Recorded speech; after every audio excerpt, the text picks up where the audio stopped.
After suffering their first setback of the Lucien Favre era on match day 2, Borussia Dortmund hope to return to the top of the table with a win against a depleted Eintracht Frankfurt. Well, Dortmund's goalless draw in Hanover a fortnight ago was a bump in the road that illustrates how much work Dortmund's new coach still has to do. Even he admits he doesn't yet know his best system.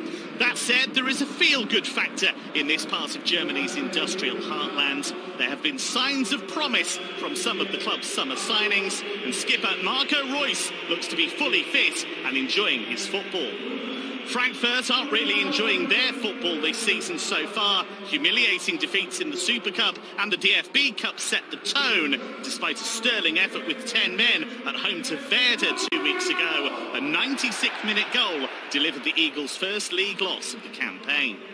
Well, a win would take Dortmund back to top spot, at least until tomorrow. Recent history suggests they should be confident about claiming all 3 points. Die Schwarzgelben have won their last 7 Bundesliga home games against Frankfurt. Frankfurt haven't won in this stadium since 2010, but they did push them hard in a 3-2 defeat in last season's fixture. And on match day 1, they won 2-0 at Freiburg, scoring with their only 2 shots on target.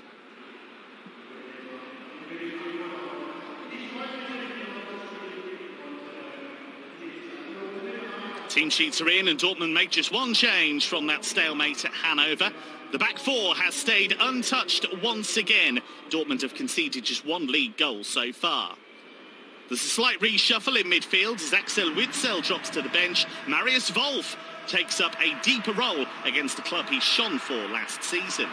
There's a surprise in the front 3 as teenage Dane Jakob Brun-Larsen makes his first Bundesliga start in Dortmund colours. He looked sharp in pre-season and scored 4 goals in a recent friendly. On loan, Barcelona striker Paco Alcácer is in the squad for the first time. Mario Götze hopes to make his first league appearance of the season. Frankfurt are missing a host of players and have made 3 changes. Simon Fallet makes his first league appearance of the season in place of the suspended Jetro Willems. His fellow Frenchman Evan Unjika also starts with Carlos Salcedo injured. Lucas Toro and Gelson Fernandez will anchor the midfield.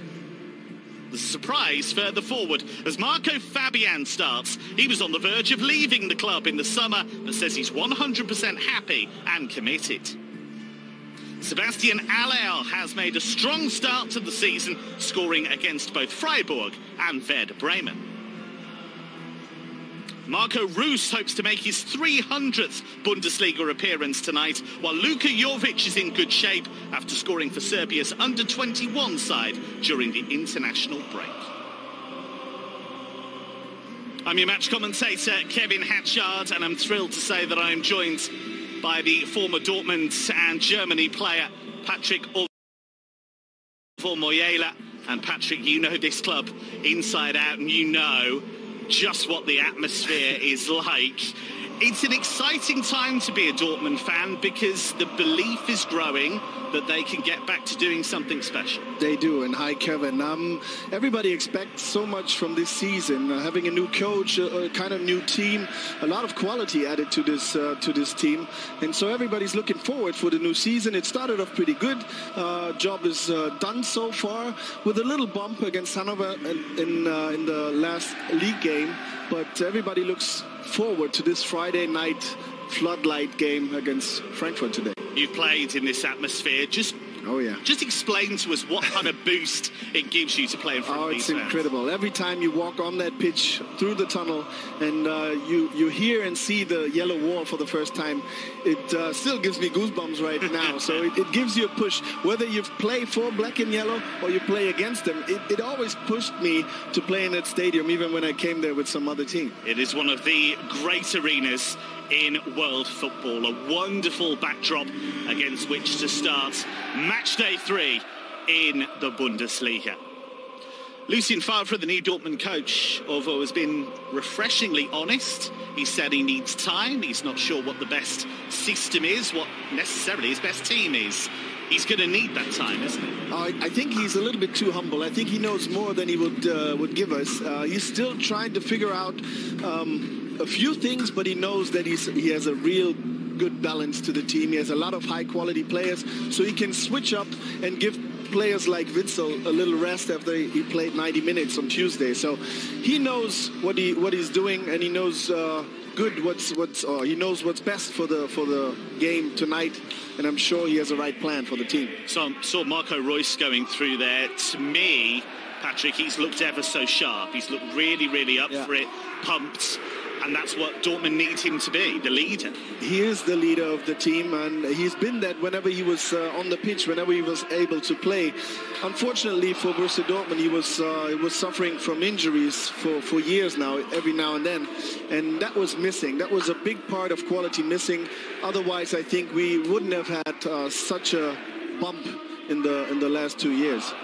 Marco Fabian there, a surprise starter for Frankfurt, but he's worked his way back to fitness. He was set to leave the club earlier in the year, but that move fell through late on.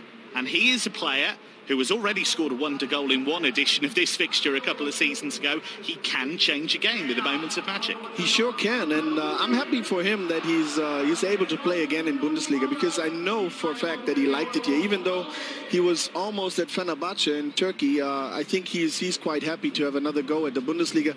And it seems that under the new coach, he has a real shot. The new coach, Adi Hütter, who has had a difficult start. They were thrashed in the Super Cup by Bayern München. They lost to Regionalliga side Ulm in the DFB Cup. They have work to do in the Bundesliga. They won their opening game at Freiburg, lost at home to Werder Bremen in dramatic circumstances, and now they face one of the biggest challenges in German top-flight football, taking on Borussia Dortmund at this wonderful stadium. Under the lights, Friday night football, an electrifying atmosphere, and a Dortmund team hungry to make a statement as they look to return to the top of German football. And this is what Dortmund need to do. They need to make this a really difficult place for opposition teams to come to. And it usually was a difficult place for every team to come to, and we should try to make it that, or even expand that, to make other teams afraid of coming to the Signal Iduna Park. Even with this yellow wall, or especially in front of this yellow wall, it should be the hardest thing to do during a season for every team. They have won 5 of their last 6 Bundesliga home matches. Borussia Dortmund have only lost 1 of the last 11. The two coaches, Lucien Favre and Adi Hütter, both made their names initially in Swiss football. Hütter won the Swiss Super League title last season with Young Boys of Bern. That's what got him this opportunity in the Bundesliga. And this is a guy who knows how to win, but like we said, Lucien Favre will take time to get Dortmund going. Hütter will take time to get Frankfurt moving. Yeah, but what I like about Hütter is he lets them work really hard, because a lot of people mentioned that under Kovac they had to work every week. Every week was a hard-working week. Every game was a hard-working game. And when I was in Frankfurt just recently watching a training session, I noticed nothing different. Hütter let them run, let them work for 2 hours and more. So I think it's a good way approaching the new season with this team. The two captains, Marco Reus and David Abraham. That will be one of the most intriguing battles over the course of the evening. Our referee tonight is Benjamin Cortus, an IT salesman from Röthenbach. Made his Bundesliga debut a couple of years ago. His video assistant tonight is Günther Per. So here we go then. Borussia Dortmund looking to return to the top of the Bundesliga table, and that young man, Jakob Brun-Larsen, has waited patiently for his chance. Here it is. His first ever Bundesliga start as a Dortmund player. He had a loan spell at Stuttgart last season. Can Eintracht Frankfurt succeed where they have failed so many times in recent years, beaten on their last 7 visits to Signal Iduna Park in the Bundesliga? Wonderful way to kick off match day 3 in the Bundesliga.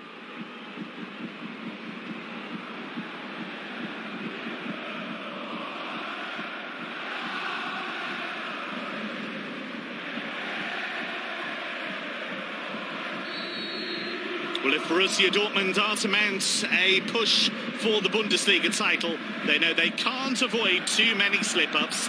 And having been held in Hanover 2 weeks ago, can they rediscover that winning feeling against the Frankfurt team struggling with injuries and a lack of confidence? I'm your match commentator, Kevin Hatchard, delighted to say that I'm joined tonight by the former Dortmund and Germany player, Patrick Ovomoyela. And Hi, Patrick, Kevin. it's a fantastic prospect, this, because these are two teams that can play. It's a Frankfurt team that hasn't really shown us its best so far, but they're capable of causing an upset. They really are, and they're working hard for it, even though it's the toughest game, probably toughest away game in the season, coming to the Signal Iduna Park. But I'm really looking forward to it. Dortmund in great shape, even though they had a hard time against Hanover last game. I think they're going for the tabletop this particular night. And it's interesting, for the first time in Borussia Dortmund history, we have two Danish players on the pitch, with Brun Larsen, who's really looking interesting in the last weeks and his first appearance this season, and Delaney in centre midfield. Yes, Thomas Delaney will anchor the midfield with Axel Witsel on the bench tonight. Jakob Brun Larsen making his first Bundesliga start as a Dortmund player. Here is Philipp Kostic on the move for Eintracht Frankfurt. Comfortably dealt with by Delaney.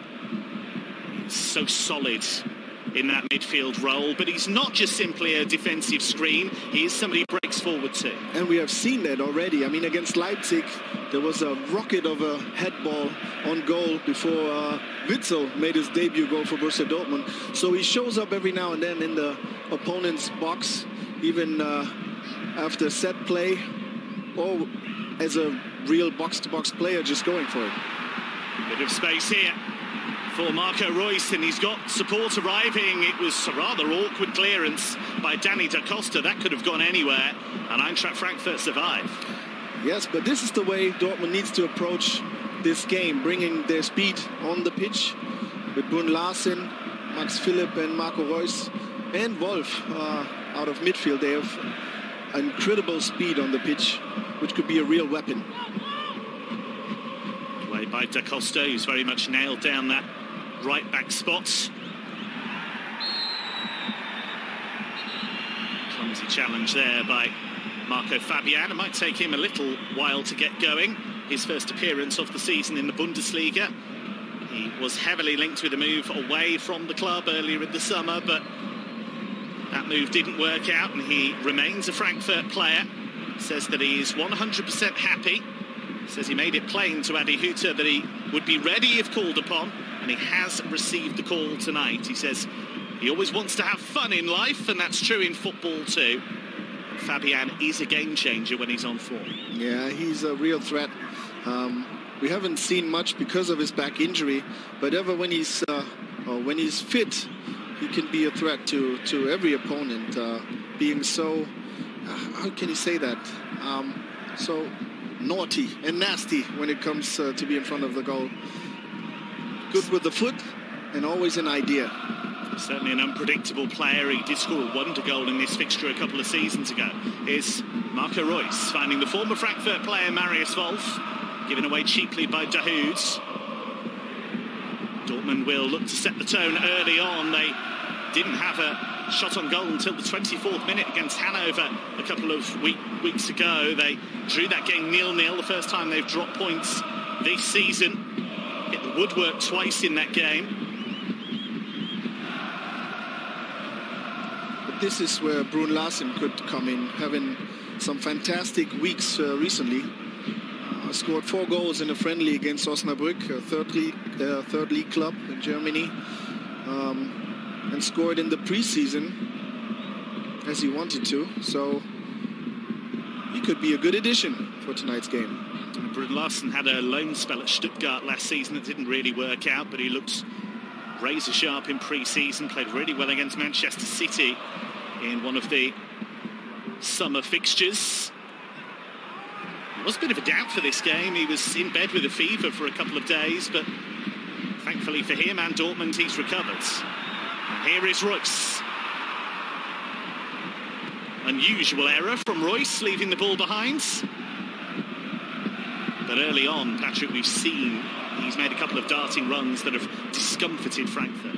You can already tell what's the plan of Lucien Favre, what the plan really looks like. He wants to be in possession of the ball and then sends his runners on track, as we've seen 1 or 2 times already. And yeah, Marco, it's still early in the game. He needs to sharpen his foot a little bit, but I think we'll see him getting there.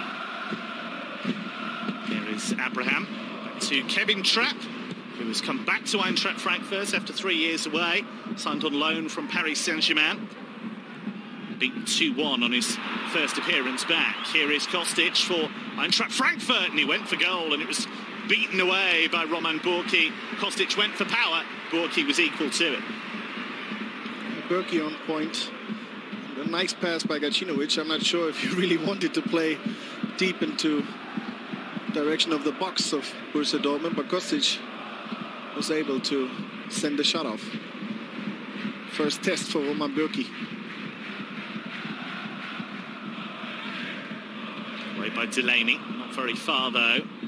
It's been a tough start to the season for Frankfurt, thrashed 5-0 in the Super Cup on home soil by Bayern München. Their defence of the DFB Cup lasted just 1 game, lost to Regionalliga side Ulm, won their league opener at Freiburg, but were beaten 2-1 at home by Werder Bremen on matchday 2 with a 96th minute winner from Milot Rashica. They played most of that game with 10 men after Jethro Willems had been sent off.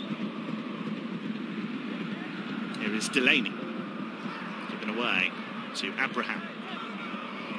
Lucas Toro, one of the new signings. Fabian, just as well for him that he won that free kick. He decided he was having a free kick, whatever was going to happen. Yeah, he just stopped the ball with the sand, but the referee, I think he made the right decision, and the referee followed. It was a foul by Marcel Schmelzer. Abraham looking to find Fabian. There was a coming together with Marcel Schmelzer there, but not much in there. And the referee, Benjamin Cortus, unmoved.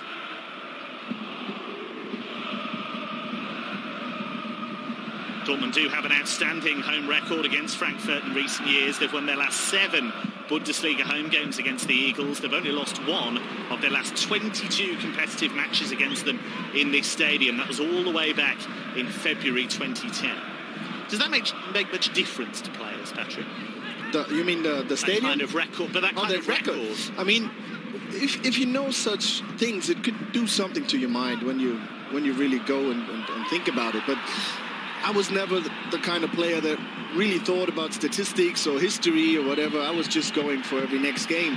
So whenever we played against Bayern Munich, I was not counting the many times I lost against them before. Probably just as well. Otherwise, I wouldn't really go onto the pitch, because usually we ended up losing until the time in Dortmund when we were able to beat them for a couple of seasons and a couple of times. And then you did pay attention to those. Yeah, that's the history I'm really looking at. Quite right, too. Here is Abdou Diallo, who's really caught the eye since arriving in the summer. He's formed this central defensive partnership with Manuel Akanji, who arrived in the previous transfer window from Basel. They feel at Dortmund that these two can be the bedrock of the defence for years to come. Dahoud did well to keep possession there. That was good composure from Mahmoud Dahoud. And here is Royce on the move, finding Marius Wolf. Wolf to Piszczek. Good ball in, and that was a decent chance for Maximilian Philipp. And it's a chance that goes over the crossbar. Yeah, but exactly the right play, using the wing. And then Max Philipp, who was delivering the ball to the wing, to Marco Reus first, was then able to bring the shot off. But we see another situation, the first shot on goal of Borussia Dortmund, when Gacinovic found Kostic, and he let off a fierce shot on target, but Burki was on point. That Kostic effort has rather ruined their 100% efficiency. They had 3 shots on target in the Bundesliga before that, and they'd scored from all 3. What a pity. So Philipp Kostic clearly slacking there. He might be substituted. I think so. I think so. Now, it is a remarkable record that they struggle to make chances, having had Jethro Willems sent off against Bremen on match day 2, and they didn't have too many efforts at all, really, against Freiburg in that match day one opener, but made the most of the chances that came their way. I mean, that's something which should give a team, confidence, because you can always work on finding ways to create chances, but when you have too many chances and you don't use them, that's a bigger problem, in my opinion. So it's a good thing they are so effective. And there's Dahoud. Movement ahead of him. Mahmoud Dahoud. It's a nice idea. Frankfurt did just enough.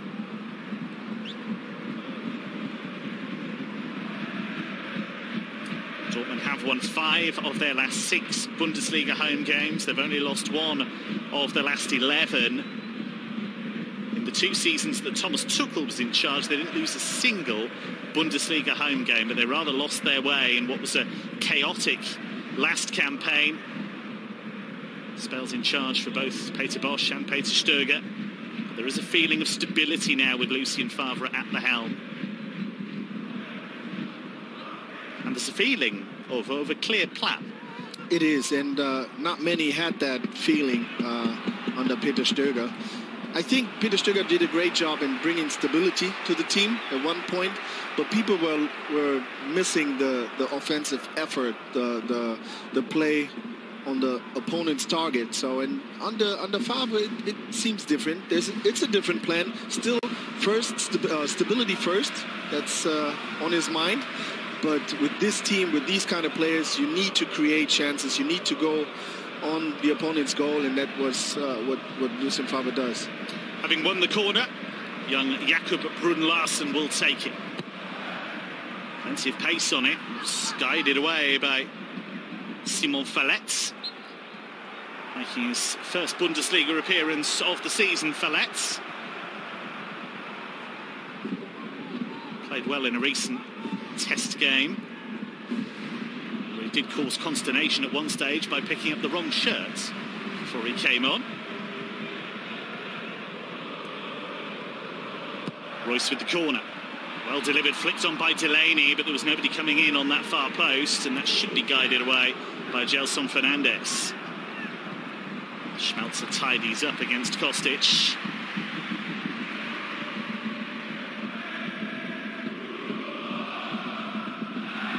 Royce getting the better of Fallet there.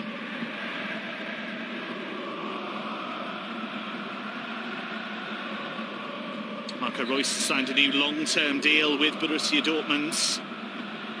Has been talking about life after he retires. Says it'll be difficult to have a normal life. Says he could imagine being a youth coach at some stage. I would love that. That's a great idea. I can't see it at the moment, but that's a great idea. No, but it was really, really important and a good sign for the club and for everyone actually in Dortmund when he signed that contract, because he's the key figure to what is hoping to be a great future for this club. And having a player of his quality committing to the club instead of going somewhere else was different than the other years before, when we lost so many big players and big names to different big clubs. So that's just a special signature, a special contract. Very important flag in the sand for Borussia Dortmund. Captain, star player, underlining his commitment to the club. You sense there is a real desire on his part to get this club back to where he feels it should be. And it's not just talk with him. It's not just signing a good contract at a good club and taking the easy way. No, he really works hard every game. Whenever he's on the pitch, he's one of the best, or amongst the best, if not the best, on the pitch. So he's a real role model to every player who wants to achieve something, and especially for the players who like Dortmund. Dortmund dominating possession, as you might expect in the opening exchanges. They are scoring freely at home, Dortmund. They've racked up at least 3 goals in 4 of their last 6 games in this stadium.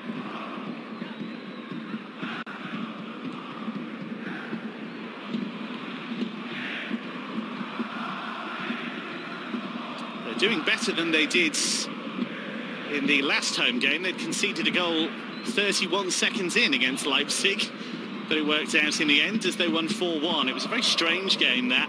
Leipzig had big swathes of possession where they looked really good, especially in the second half, but Dortmund defended very solidly and got the job done. Yeah, and they had Berkey at that day. I think Berkey alone saved the team for, I don't know, 3-4 times, especially in second half.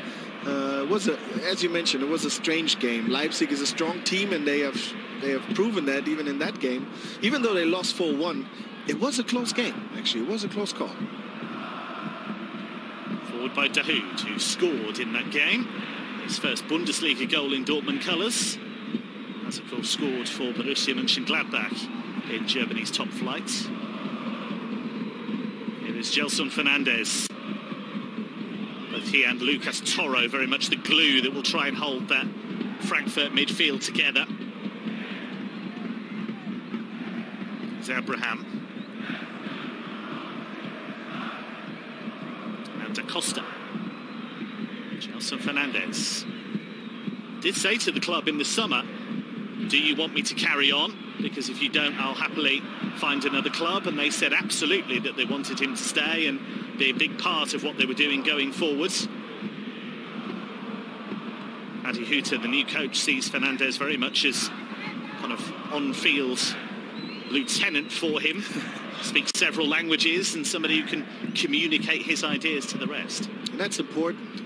Giving his position on the pitch, it's important to be an outspoken person, and it's not about the language, but you need a player who will open up their mouth and start guiding, because it's important, especially for a team with so many new players and additional players. It's such a big squad. So good decision. Frankfurt have had great success with a policy of finding players from all over the globe and bringing them together. Of course, it helped them to win the DFB Cup last season, beating Bayern in the final, their first major trophy for 30 years. Here is the Mexican Marco Fabian. Run off it legitimately. And then Schmelzer brought down by Mijak Kocinovic, who scored in that DFB Cup final against Bayern last season. Great work by Marcel Schmelzer. Otherwise, I think Fabian would have a nice look on, I think Haller was it. So, right moment, right place for Marcel Schmelzer. Here is Wolf, who played a starring role for Frankfurt last season. Marius Wolf, 5 goals and 8 assists in the Bundesliga for the Eagles last term. He's a player that you know well, Patrick. You interviewed him recently, and he comes across as somebody who you think will go even further in the game because of his attitude. Exactly. He's a hard-working player. He brings a lot of talent, but he brings the right mentality. I think that was something very important when it came to making additions to this team. Even Delaney is another player like this, who comes with a bigger and the right mentality on the pitch and off the pitch as well. Same as Marius Wolf. And he was really looking forward to that game. It's always special to play against your former team. Doing that so early in the season, it still feels strange sometimes, but it's a great thing to see your old team manager of the club, teammates, and maybe win this one against them. It's been a remarkable journey for him. He was playing for Hanover's second team when Frankfurt picked him up, which again underlines their approach to transfers. They will go for players that perhaps other clubs aren't looking at, and they will manage to improve their skills and work with them. He's been a shining example of that.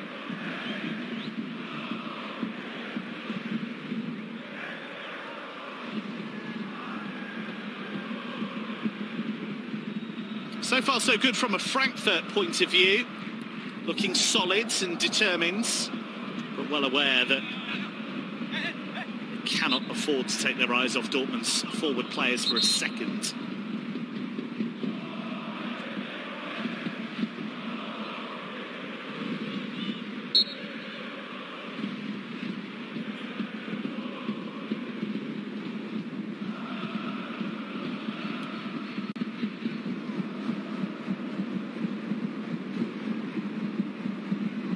Frankfurt's league form did tail off badly towards the end of last season. They have won just 6 of their last 16 league games, and away from home they've really struggled. They've lost 7 of their last 8 Bundesliga away matches.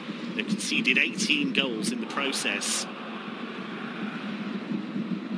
It kind of seemed as though Robert Kovac was focusing more on the cup challenge and preparing maybe something for next season behind the scenes than really caring for the results during the last Bundesliga games. Yeah, the last 2 seasons for Frankfurt followed a similar pattern. They got to the DFB Cup final at the end of both campaigns, lost to Dortmund a couple of seasons ago in Berlin, but beat Bayern last season. But the league form did suffer on both occasions. Brun Larsen unable to latch onto that ball from Marco Reus. It'll take them a little while to get on the same wavelength. But that's the hardest thing, dancing on... we say, in Germany we say dancing on too many marriages, or no, weddings, dancing on too many weddings. Frankfurt will play internationally this season. German Cup is over for them, but still you have 2 competitions. It's not getting there, 2 competitions, which means you need to focus on more things than just the Bundesliga. And as you mentioned, the last 2 seasons it didn't really work. It worked out pretty good for them, focusing on Cup and League at the same time. Frankfurt will be dancing at continental weddings, of course, this season. They've been given a tough group in the Europa League. They'll face Marseille, Lazio and Apollon Limassol. Marseille got to the final last season.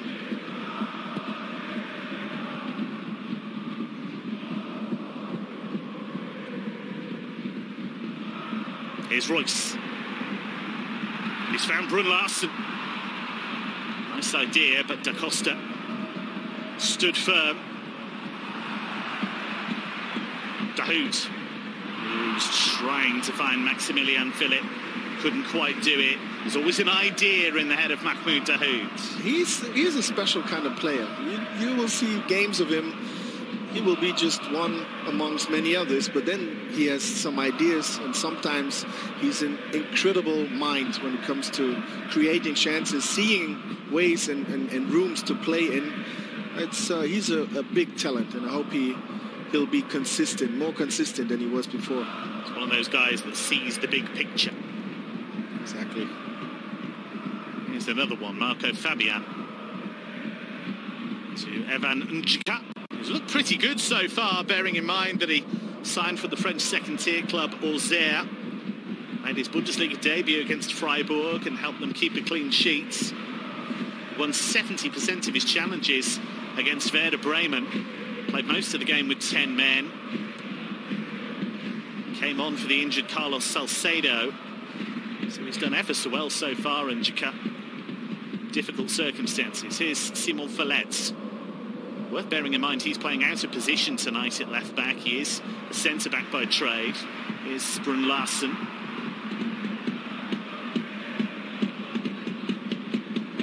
At the first quarter of the contest, Kevin Trapp in the Frankfurt goal hasn't had much to do.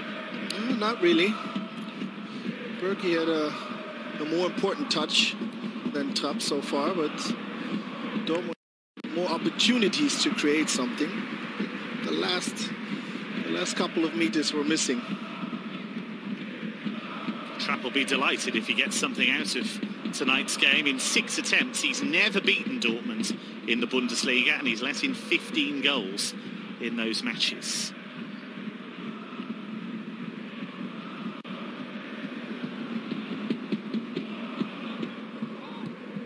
Thumped away by Abraham, who's so important to this Frankfurt team. Vastly experienced defender. Won plenty of titles in Switzerland with Basel and had a spell at Hoffenheim. One of the toughest and one of the quickest centre-backs in the Bundesliga.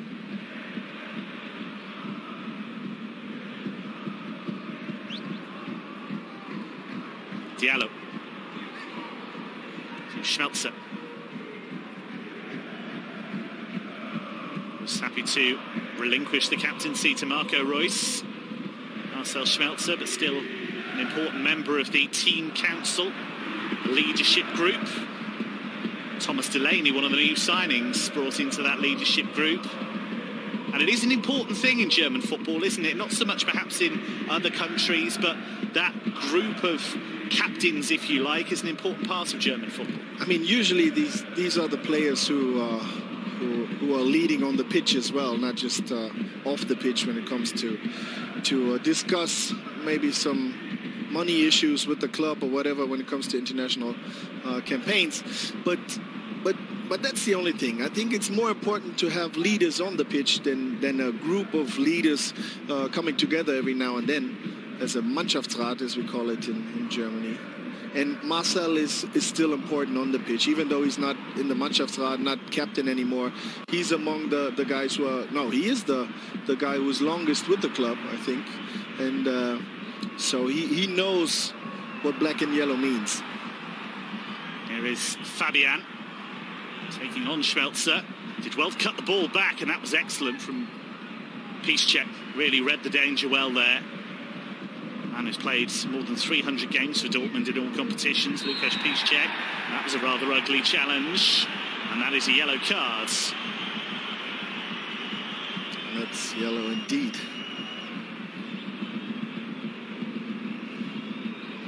That was unnecessary.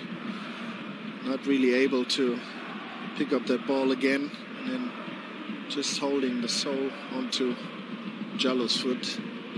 Painful one, that, painful. I suspect. It hurts. It really does. I hope he's not wearing the long studs. So. Adi Hütter says his team won't hide tonight. They'll try and make their mark going forwards. Says he wants them to try and create chances and get at least a point. But he knows that Dortmund are one of the most dangerous teams in Europe in transition. One of the messages he was sending to the players all week is do not make basic errors and let Dortmund break. They're doing a good job following this plan, giving not too many looks to their own goal, and not taking a big risk. Actually, only a couple players are following the ball forward, and the rest will make their own half safe for them. Hütter did try a new form of training this week. He had his players jump down from a wooden stool, leap over a hurdle, and then sprint towards goal. Okay. Does that sound like one you'd enjoy there, Patrick? Kind of like, yeah. It's all about reaction and being able to react quick. Jumping off a stool and then go up right again makes you even quicker in this situation. All sounds like far too much effort for me. I'd never be able to do that, I don't think. You'd be surprised what you're capable of doing if your job is involved. Well, yeah, there is that.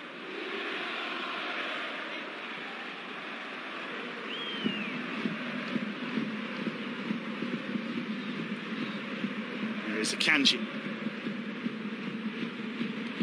Played his part for Switzerland in the international break. Neatly done by Royce to find Philip. He was looking for Brun Larsen. Just wasn't accurate enough. They've got themselves into a few good positions like that, Borussia Dortmund. Haven't found that final pass that they've needed. They are ticking towards the half-hour mark, and still no goals at Signal Iduna Park. Here is Mahmoud Dahoud. It's a lovely switch to find Royce. Da Costa, on high alert, concedes the corner. I like Danny Da Costa because he's able to go any speed of the opponent player. He's a fast player, physical player, and you can't pass him easily. He's a good matchup for Brun Larsen, Royce, or whoever might come along tonight. The captain to take the corner. Whipped in with pace, and there is that man again, Danny Da Costa, who's had to work really hard to come back from some serious injury problems. Says he used the time when he was away from the sport to really observe and work out how he could get better as a player when he came back. He's found a home in Frankfurt.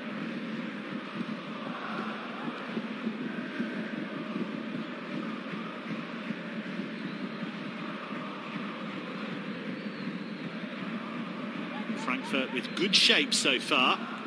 Good discipline. Wasn't the case against Bayern München in the Super Cup, where their pressing was all over the place. It's in towards Philip, and that's well left by Abraham. That's good communication between Abraham and Kevin Trapp. Frankfurt does a great job defensively, but if I should make a guess, I think one of the main parts of Favre's plan was to be patient. Don't think it'll come easy and it'll come fast. You really have to work against Frankfurt to make it happen. And so the team is, I hope that the black and yellow is ready to wait and be patient. Problem here. The Captain Abraham has been injured.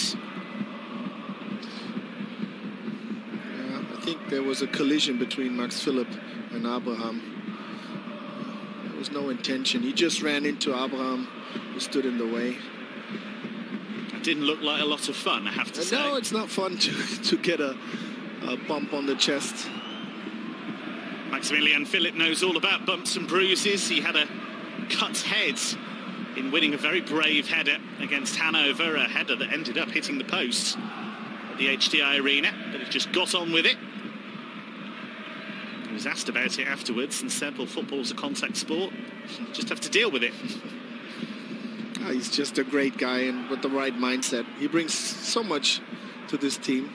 Nobody really had him when he came from Freiburg for a lot of money, actually, but he really paid back.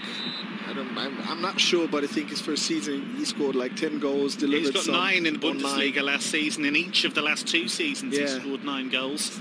Delivered, and I like the way he's playing. He's fast, he's physical. He can play wing or center. He has a good shot with both feet and headers, as you mentioned. So he's one of those guys that knows he's going to have to work really, really hard to be the central striker for this football club. He knows Paco Alcacer has come in from Barcelona on loan, so that's a challenge he'll have noticed. But he hasn't complained, he's just got on with it. Always the right way. Well, it's paid off so far because he's being selected in the first 11. Here's Delaney. Now Schmelzer. Dortmund trying to stretch the play. Delaney, signed from Werder Bremen. Had been heavily linked with the move to the Premier League, but Borussia Dortmund saw that he was available and made their move. All-action midfielder. Only 2 players in the whole league covered more ground than him last season.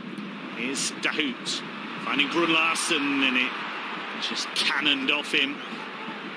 He seems a little nervous in his first Borussia Dortmund Bundesliga game.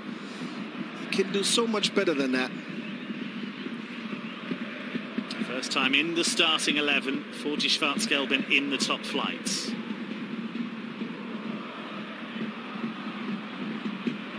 Schmelzer came off Da Costa, who's had a really good first half. Danny Da Costa so far. He's been tested and they've tried to find a way beyond him, and they haven't managed to so far.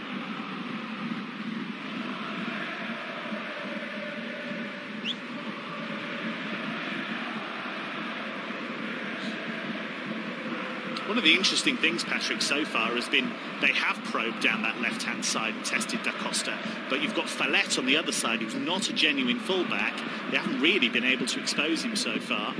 Yeah, I think Marius Wolf and Piszczek still both not really sure what to do with this matchup.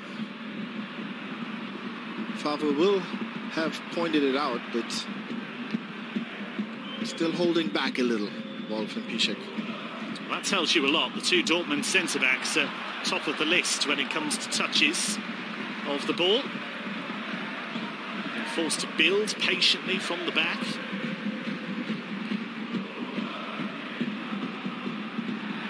Trapp trying to keep it in.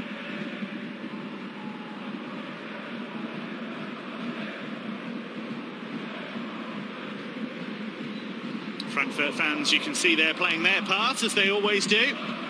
One of the more vociferous fan bases in the Bundesliga.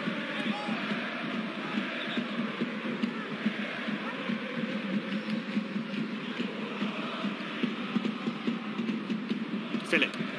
Schmelzer. Well dealt with by Abraham. They've answered every question so far. These fans are being forced to wait. Yeah, it's a rock-solid performance by the Frankfurt defense. Defending very well.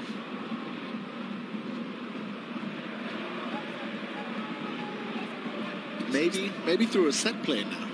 Well, they have already scored a couple of goals from set plays this season. Oh, it's gone all the way through, saved by Trapp and forced in. And Abdou Diallo has his first Bundesliga goal as a Dortmund player. It was scrappy, it was messy, he won't care. Dortmund 1, Frankfurt 0. What a great situation. And call me Ovodamos, because I just mentioned maybe through a set play, and he heard me. Abdul Jallo, a great play, and not so good corner by Brun Larsen, but Piszczek just lifted his leg, and Abdul Jallo knew exactly where the ball would be. Target to try and win. 3 tries actually to bring this one into the net, but who cares? Who gives a... If at first you don't succeed, try, and try again. Exactly. And Abdou Diallo, to the acclaim of the yellow wall, has a goal in Dortmund colours in the Bundesliga. And Dortmund have their breakthrough. And as Ovodama says, came from a set piece. I shall be asking him the lottery numbers in just a few moments. Oh, that never works. It never works, actually. I tried so many times. His powers are limited. Here comes Aller, looking for a response for Frankfurt, who have a different game to play now. They've had to dig in, they've had to battle, they've had to be solid, but now, to an extent, they have to chase the game, and that's exactly what Lucien Favre always wants his opponents to have to do. He is the classic counter-attacking coach, and Adi Hütter suddenly has a problem.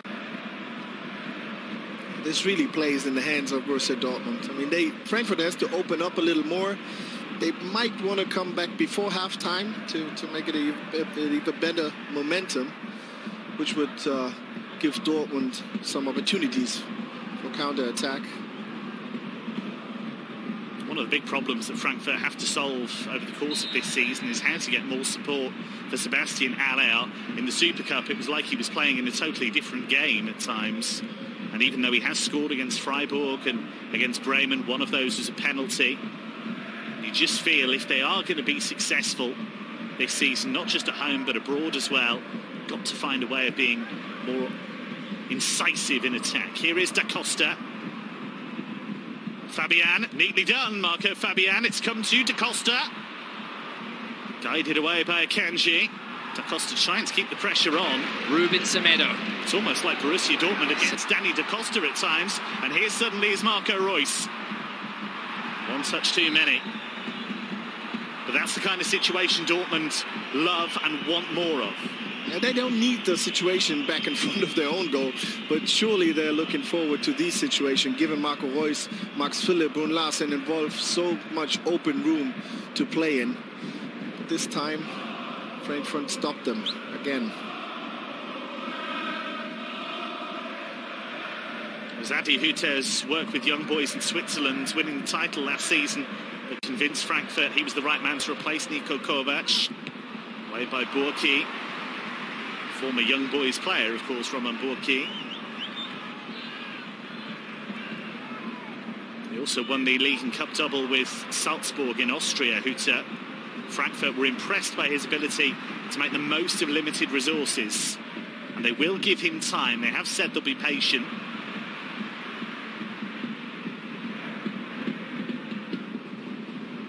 Here's Wolf. On the winning side at the moment against his old club. Even though he was not really involved up to now, there's still some time left. Don't associate Borussia Dortmund with being particularly dangerous from set plays. We look at their fast, incisive attacking, but 3 of their 5 goals have come from dead ball situations so far. It's a nice touch by Brun Larsen. Sure, he knew Schmelzer was there. We'll give him the benefit of the doubt. Here is Dahoods. Piszczek. Now Delaney. Piszczek again. It's a teasing ball in. And away by Trapp. And the decision has gone Frankfurt's way. Abraham went down. One of the most physical players in the Bundesliga. Going down easily, but again we see Lukas Piszczek just lifting his lead, letting the ball through, and Abdul Jalal once, twice, and 3 times into the net. 1-0 Borussia Dortmund. Kevin Trapp can do better there, can't he? Yes, he can, but I think it was just a reaction because he didn't really know if there would be a touch by Piszczek or one of the other players on the first post, and then the header by Jalal, bringing him down onto the pitch and then being deflected kind of like by the pitch. It's a hard thing to do, but you can do better, for sure. But I wouldn't call it a mistake. Marius Wolf can do better based on those statistics that we've seen so far, but he hasn't needed to so far. I think he should get involved more into the fast break game. We see him mostly with the ball standing and waiting for other players to give him opportunities instead of just running into open rooms and calling for the ball. I think it would suit him more because he's fast, he's tall, and he can do better. He played numerous roles for Frankfurt last season. He played as a right wing back at times, to good effect actually. Played as a right winger, but it was all primarily down that right-hand side. He's a good two-way player, if you like. He can be strong defensively. A tall guy, as Patrick mentions. He can be explosive as well. Scored his first Bundesliga goal against Dortmund last season. Dortmund are playing with fire a little here. And in the end, Dahoud decides that discretion is the better part of valour and gets rid of it. Come for Da Costa. Quite sure what Dortmund were up to there either. Da Costa again, driven with pace, away by Akanji. Here is Dahoud. Brun Larsen. That's a free kick.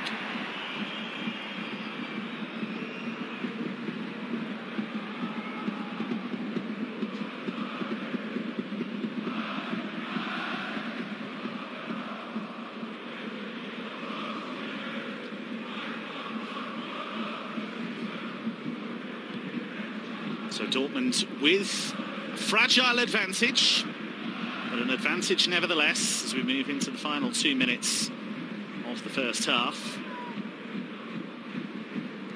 Abdou Diallo's goal the difference so far. One he will always remember. Probably not the best goal he'll ever score, but maybe the best feeling. Scoring in a home game for your new club in front of the yellow wall is not much better than that. So he will remember this one.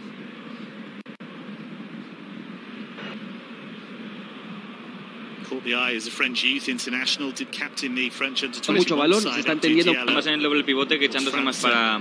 Pretty well off at the moment, bearing in mind they're the world champions, so he'll have a bit of work to do to break into that team. But if he keeps on playing well for Dortmund, there's every chance that he'll be knocking on Didier Deschamps' door.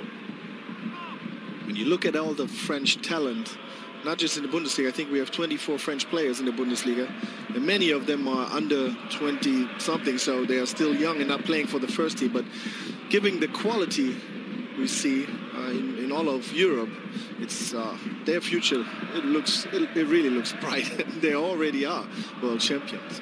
Scary stuff. Scary. But we had the same thing with Germany, didn't we? I mean, a great under-21 European champions, the first team World Cup champions, and look where we are now. These things always go in cycles. they'll be back. They'll be back.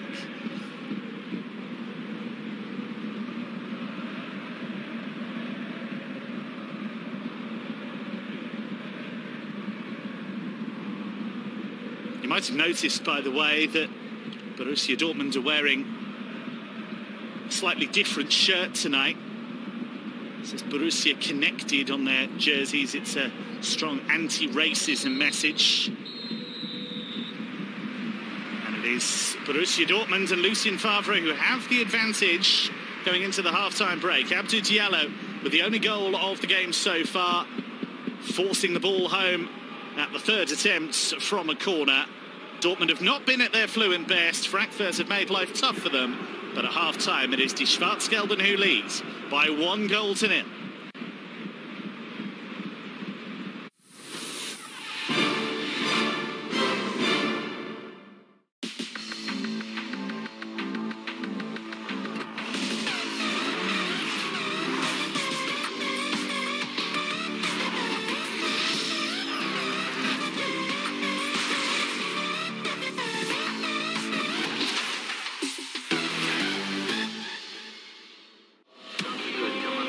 Inspired by the 6-time Iron MRC champion, the all-new TVS Apache RTR 164B. We don't make sports bikes, we build race machines. TVS Apache RTR 164B. Test race it today. पड़ोसी तो पड़ोसी होते हैं, पर उनमें भी होता है एक पंगे वाला पड़ोसी. Hello, neighbor. Hi. Lovely place. Yeah, thank you. Vastu में थोड़ा प्रॉब्लम है. Knock knock neighbor के knock out देवर. Hey buddy. Nice car. Oh, thanks. Second hand है ना? कैसा आदमी है यार? Hey buddy. के knock out देवर. मेरे 6s covers के ऊपर. मार के देखा. I'm gonna knock you out. इस पंगे वाले पड़ोसी को नॉकआउट करना तो बनता है.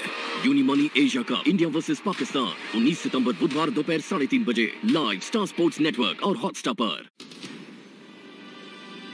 This broadcast is brought to you in association with Sprite, Drum Bindas Goom, Baiju's app, Grotto Luxury Fabrics from GBTL, Grasim and OCM, Britannia celebrating 100 years, Dream 11, and Kajaria Tiles. It's a front row lookout for Ferrari.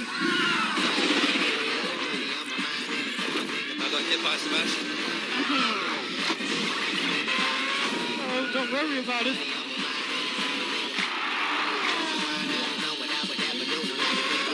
It's in there, Lawrence. Formation all the way out, just to show our Italian colleagues.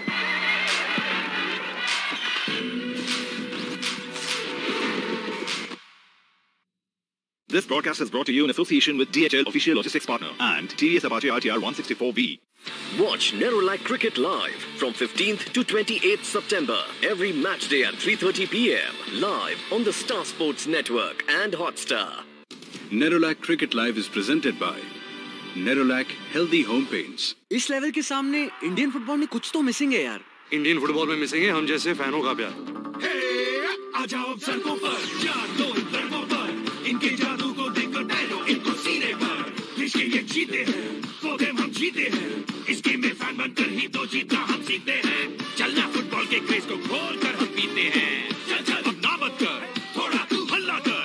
Global से local, Europe से आजा घर. साथ साथ मिला हाथ से हाथ. बोले जो तू बोलेगा पर पहले जरा फैन तो बनना.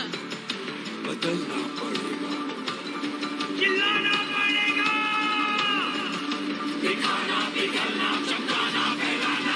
एक दिन वर्ल्ड कप खेलने के लिए आज हमें फैन बनना पड़ेगा. बनना पड़ेगा फैन, बनना पड़ेगा, बनना पड़ेगा फैन, बनना पड़ेगा, बनना पड़ेगा फैन. इंडियन फुटबॉल को बदलने के लिए फैन बनना पड़ेगा. Hero ISL Season 5 starts September 29th at 7:30 p.m. Let's football. Hero Indian Super League is presented by Hero Motocorp in association with Maruti Suzuki Arena. Knock knock neighbor, के knock out के देवर.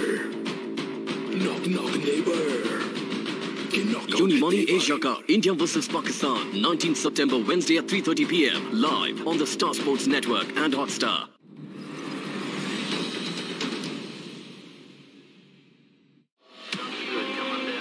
Inspired by the 6-time Iron MRC champion, the all-new TVS Apache RTR 164B.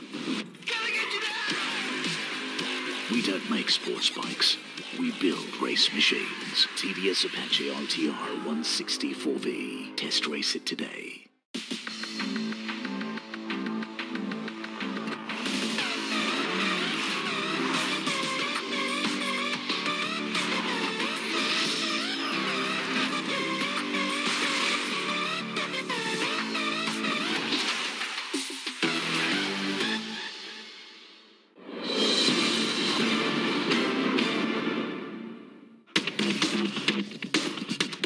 He reigns supreme in the air. Ronaldo Aparecido Rodriguez, better known as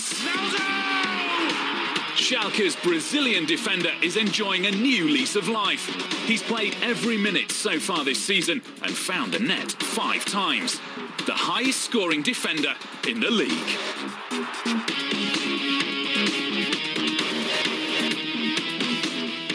Ronaldo, like Schalke, enjoying a best season in years. 35 evergreen, maybe Brazil recall for the World Cup. Before that, the mission to get Schalke back into the Champions League.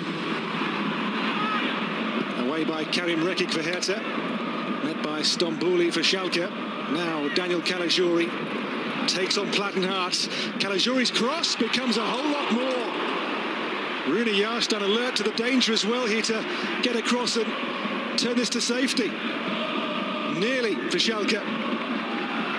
Caligiuri into Marco Piazza. Piazza, on he goes. Piazza's shot.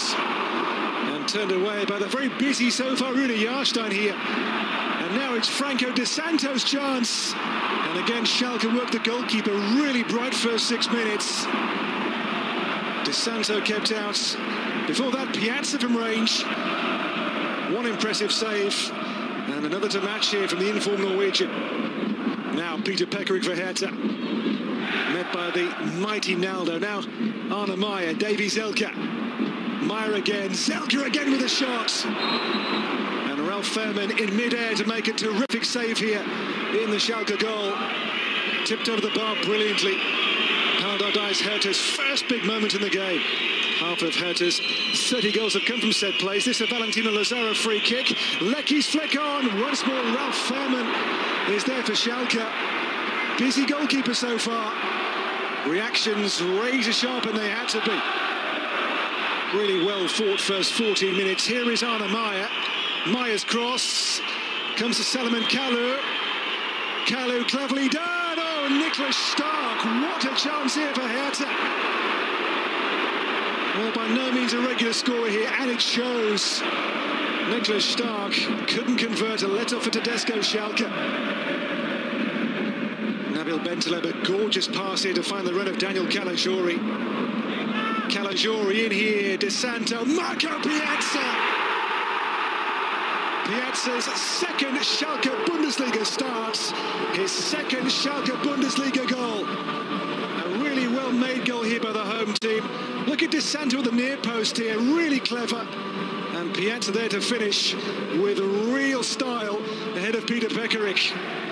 A Schalke lead with half-time 8 minutes away. We're nearing the game's 1 hour mark. In by Marvin Plattenhardt. Karim Rekik's header. Well, we know Hertha at set plays are a very dangerous team. You can see why here. Arne Meyer.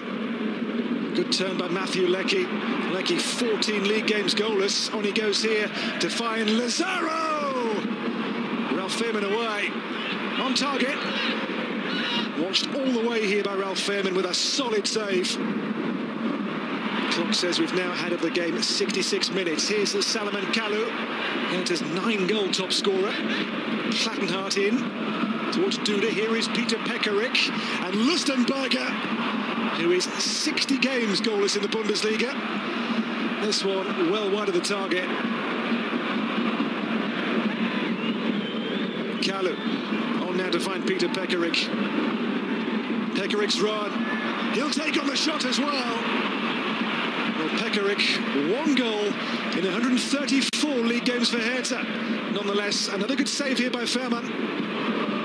how to chase the game into the last 16 minutes now. Plattenhardt for Lazaro here. Lazaro's clever, dangerous, jinking slalom run in for Salomon Kalou. It's Salomon Kalou for Hertha. A great block by Matija Nastasic. Fine defensive work here by the big Serbian. A 10th successive home win for Schalke over Hertha Berlin. It is Hertha's 4th away league loss only this season. Fernando and co, another vital clean sheet, another big 3 points in the race to finish in the top 3.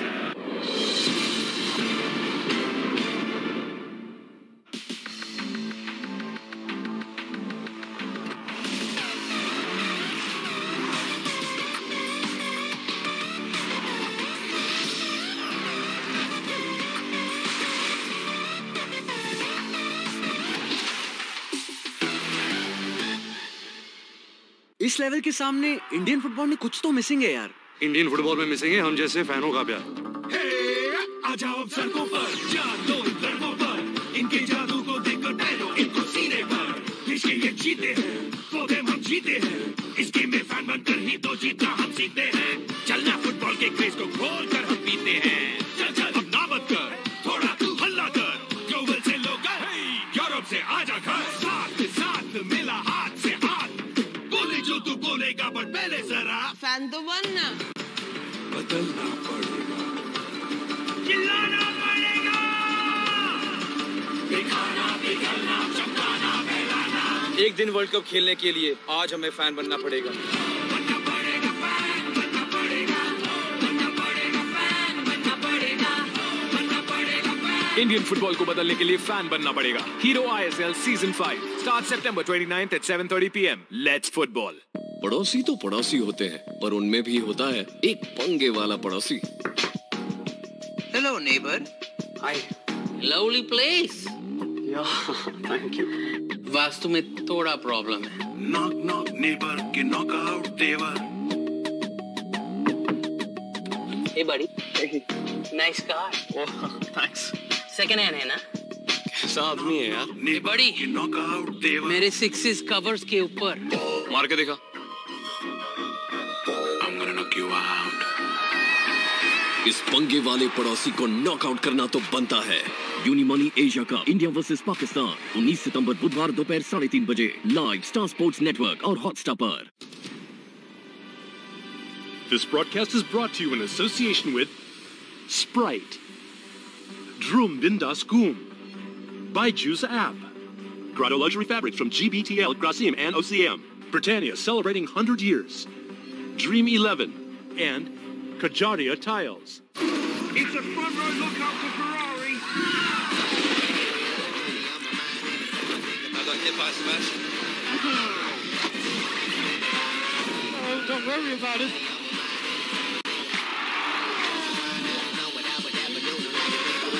It's in there, Lawrence. Formation all the way up, just to show our Italian colleagues.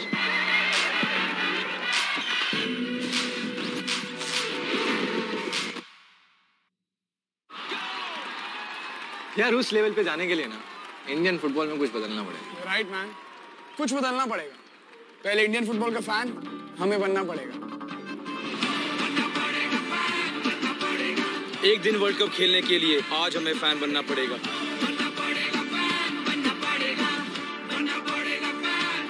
Hero Indian super league शुरू हो रहा है 29 सितंबर शनिवार 7:30 पर live Star Sports network, Hotstar और जियो TV पर। Knock knock neighbor के knockout है देवर।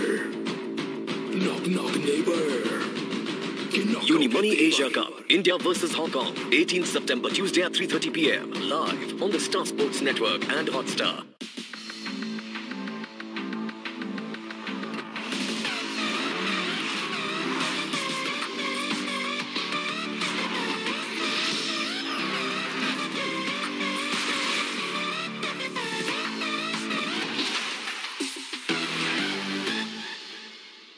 इस लेवल के सामने इंडियन फुटबॉल में कुछ तो मिसिंग है यार। इंडियन फुटबॉल में मिसिंग है हम जैसे फैनों का प्यार। आ जाओ अब सड़कों पर, जान दो इन लड़कों पर, इनके जादू को देखकर टहलो इनको सीने पर। देश के ये जीते हैं, वो गेम हम जीते हैं, इस गेम में फैन बनकर ही तो जीतना हम सीखते हैं। चलना फुटबॉल के क्रेज को खोल कर हम पीते हैं। चल चल अब ना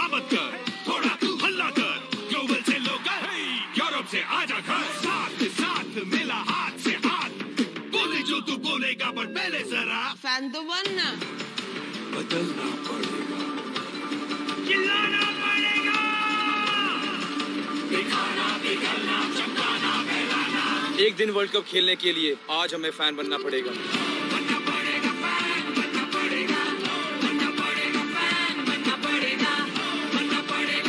इंडियन फुटबॉल को बदलने के लिए फैन बनना पड़ेगा। Hero ISL season 5 start September 29th at 7:30 PM. Let's football. पड़ोसी तो पड़ोसी होते हैं, पर उनमें भी होता है एक पंगे वाला पड़ोसी। Hello, neighbor. Hi. Lovely place. Yeah, thank you. Vastu में थोड़ा प्रॉब्लम है। Knock knock neighbor के knockout देवर Hey buddy. Nice car. Oh, thanks. Second hand है ना? कैसा आदमी है यार? Hey buddy. के knockout देवर मेरे सिक्सेस कवर्स के ऊपर। मार के देखा। I'm gonna knock you out.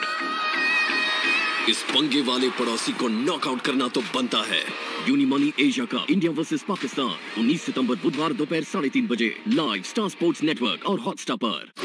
It's a front row lookout for Ferrari. I got hit by Sebastian.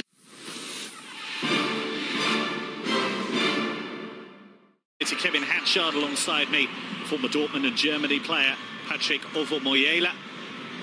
Patrick, that man Abdou Diallo making the difference in what was a very tight first half.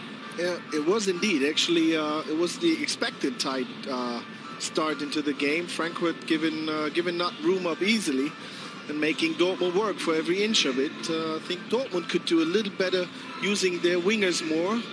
Marius Wolf and Jakob Brun Larsen are not really involved too much in this game. A little held back so far, but Frankfurt as well. Defensively, they are solid, but when it comes to offense play, it's only Haller. Kostic had one shot, but nothing else than that. They're missing Rebic a little bit, I guess. Yeah, Sante Rebic is still injured. Played so well for Croatia at the World Cup, helping them to the final. But they're still without him. That man, Jakob Brun Larsen, enjoying his full Bundesliga debut for Borussia Dortmund. First time he's been in from the start.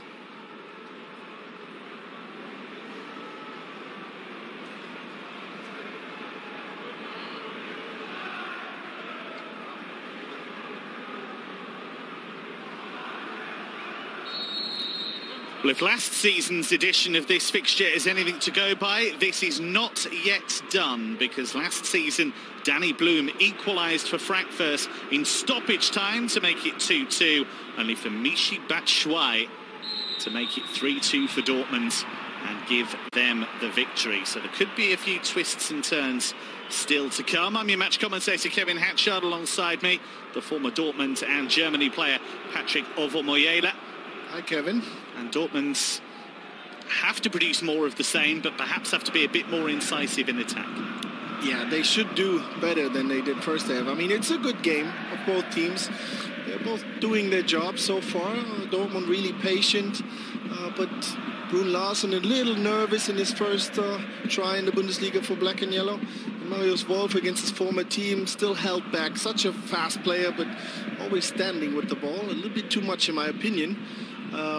That could bring more to Borussia Dortmund. Maybe we'll see Alcacer in the upcoming minutes. And Frankfurt, they need to deliver more balls to Haller and providing him some good opportunities. Dortmund do have some good attacking players in reserve. Mario Götze is on the bench. Paco Alcacer, who Orfo was just mentioned, on loan from Barcelona. Problem there for Lukasz Piszczek. I think he suffered a kick to the wrist of Fallet. And Fallet was trying to clear this ball. That hurts, but it doesn't make too much of damage. That'll sting for a while. Lucien Favre admits that he needs time to figure out which is the best system for Dortmund, which is the best lineup. Says the squad is too big right now, which means he often has to make tough decisions about who to leave out. He says as a coach, you have to be honest with players about why they haven't been selected. And I've always had the impression, Patrick, that that's what players prize more than most things from a coach. You just want people to be straight with you, don't you? That's the most important thing. I mean, it's obviously every player knows that there are more than 11 players to a team, and it's going to be tough on some of them. But as long as they know where they're at, they can work their way around it. So, and if the coach tells you what he wants and expects of you, then you can work on it. But if a coach doesn't tell you anything, if he doesn't talk to you, it's a hard and tough job to be a bench player. Dahoud couldn't quite find either Royce or Philip. That was an opportunity for Mahmoud Dahoud there. Frankfurt were caught out in transition. There was a gap to be exploited. Here is Marcel Schmelzer. Was just caught there as he played that, Schmelzer.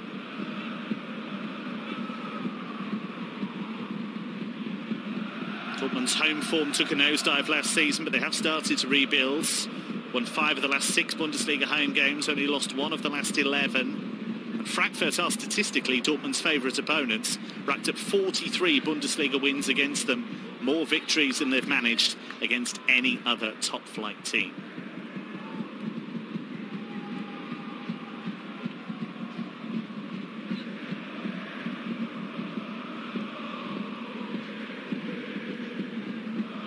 Here is Manuel Akanji.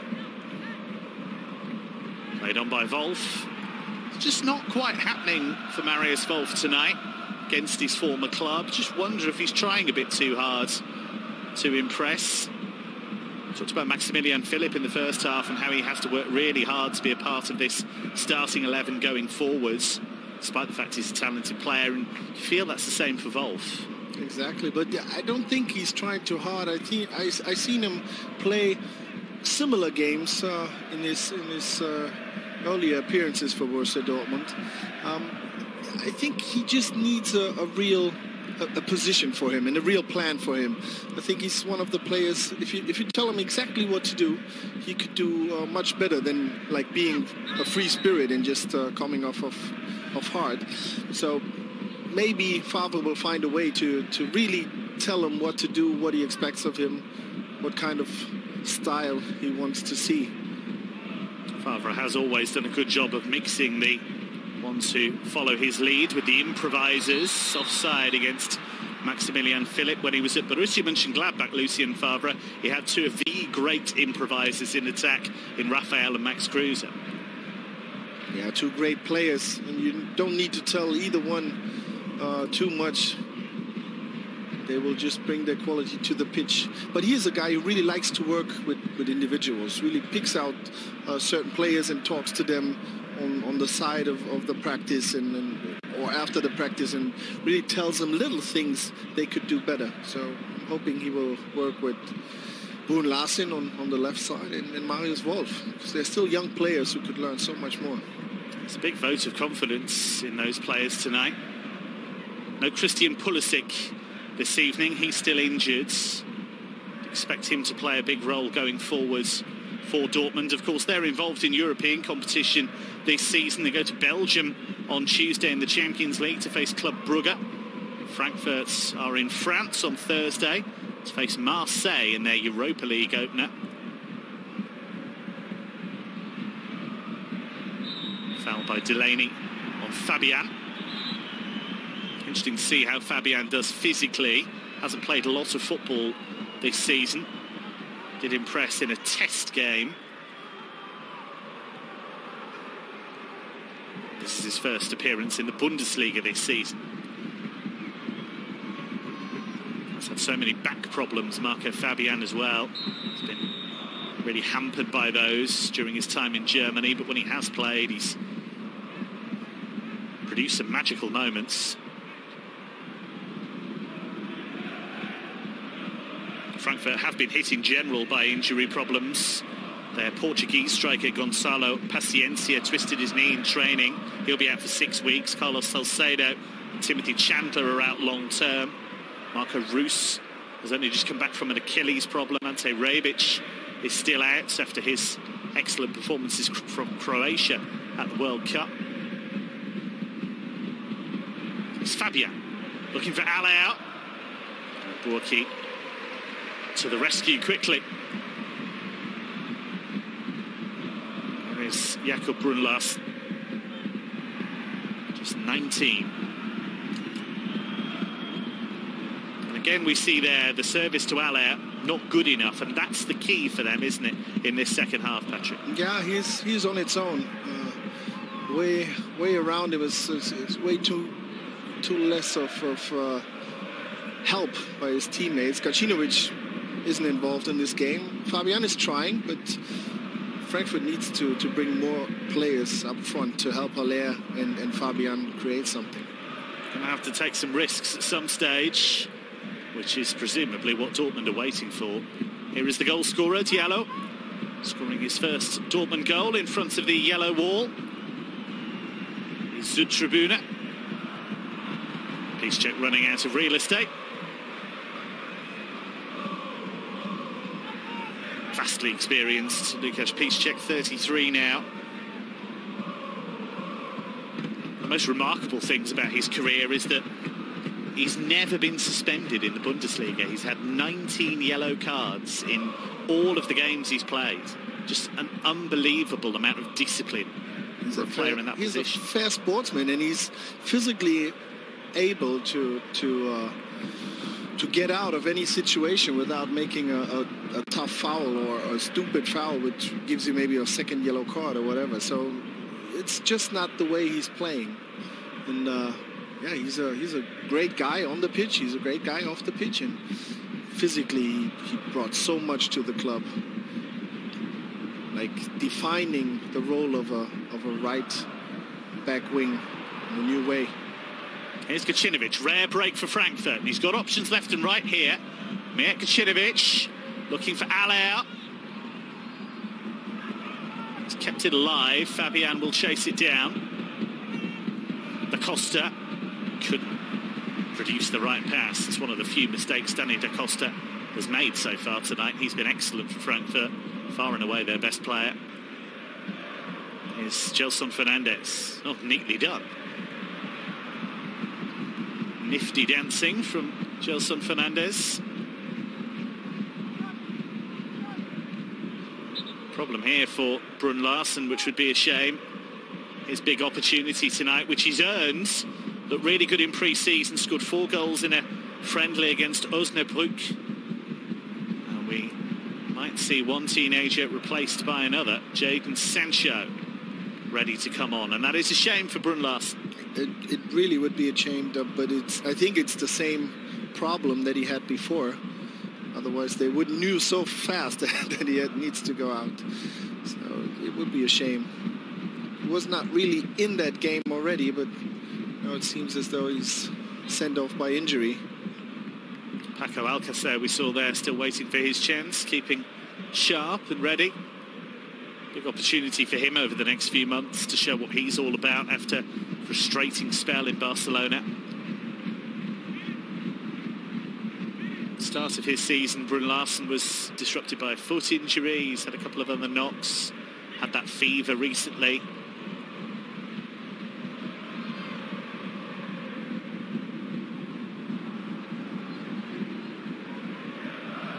Footballers do pick up fevers and viruses just like the rest of us.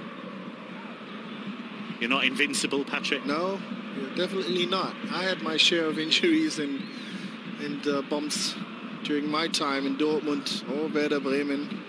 I think the last time I was with a club, not injured, not really injured at all, was in Bielefeld, the 2-year stint in Bielefeld. When I was still very young. Maybe that was the reason. There you go, that's the key. That's the key. Now you get older. Clock is ticking for everybody.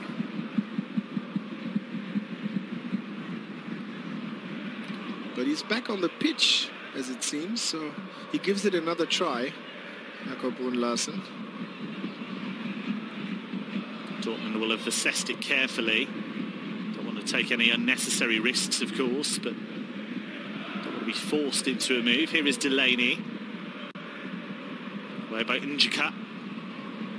Now Fallette has a problem. He watched that well onto the boots. Dahoud. Big opportunity for Mahmoud Dahoud under Lucien Favre. They worked together at Borussia Mönchengladbach. Broke into the team under Favre and then became a first-team regular under Favre's replacement, Andre Schubert. And here is the change. So they did give it another try and it didn't last very long. Jadon Sancho, just 18. It's already set up 2 goals for Marco Reus this season. And Jakob Brun Larsen's first Bundesliga start for Dortmund comes to a close in the 58th minute. Hasn't really shown us what he can do, but he will get more opportunities. He is a talented and thrilling young player. So is he, Jadon Sancho. I hope this is more of a precaution than a real injury substitution, because it didn't look too bad when he came back onto the pitch. Maybe Favre wants to save his promising talent. Dortmund have a lot of games coming up. No need to take unnecessary risks with players. Here's Dahoud. Couldn't quite squeeze that through to Marco Reus. Seen Reus charging forward a couple of times, but haven't really seen him break the lines in the way that he normally would. Certainly he was more of a threat against Hanover a couple of weeks ago and against Leipzig before that. I would like to see him more coming off the left side, which is his favorite position, actually. Playing in center gives him more opportunities, but more players surrounding him also. So maybe he feels more comfortable coming off the left wing. Yeah, we thought he might play on that left-hand side and Brun Larsen might operate down the right, but it was actually the reverse being true. He has swapped positions repeatedly with Philip. There was a lot of talk in the summer about whether Dortmund would effectively be playing without a recognised centre-forward per se. Of course, Michy Batshuayi played that role for half a season in the last campaign. Certain Pierre-Emerick Aubameyang did okay for a while. Wonder what happened to him. I don't know. But they have brought in Paco Alcacer. So far, he waits for his chance on the bench. Here is Schmelzer. They did a great job of filling the gap that Michy Batshuayi or Pierre-Emerick Aubameyang left when they left the club by playing many different ways of attacking without a real number 9. Alcacer is the one try to fill that gap with a number 9, but we'll see how that works. I'm curious, actually. Lucien Favre has said that he is excited about Alcacer's potential. He fits the system. He's a clever player with his movement. He can combine with others. He does feel that he will be a really beneficial signing for Dortmund going forwards. But like everybody else, he has to fight for his place and hasn't made the starting 11 this evening. Half an hour to go and still on a knife edge, this one. Repeat, of course, of the DFB Cup final in 2017. Dortmund winning that one by 2-1.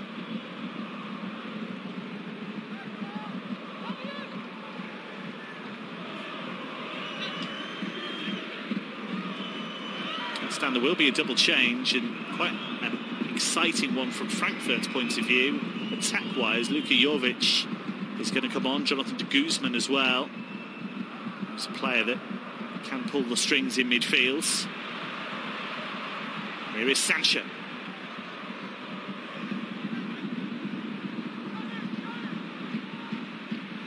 Delaney. Sancho again. Young Englishman. Made the move from Manchester City. Schmelzer. Abraham with the touch, and that will be a corner kick. They're pushing. They are, and they have another set play. So maybe. Kevin Trapp with some organising to do.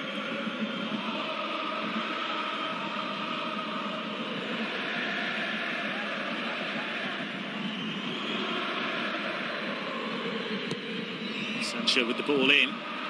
Guided away. Wasn't the best of corners, truth be told. Doesn't need to be if the rest adds up, as we've seen at the first goal. So Jovic and De Guzman to come on. Luka Jovic is in good form, having scored for Serbia's under-21 side in the international break. And it is Marco Fabian who makes way. No big surprise in that, given the lack of football that he's had. And Jovic makes his first Bundesliga appearance of the season. Really caught the eye last season on loan from Benfica. Scored the winner in the cup semi-final away at Schalke. Luka Jovic.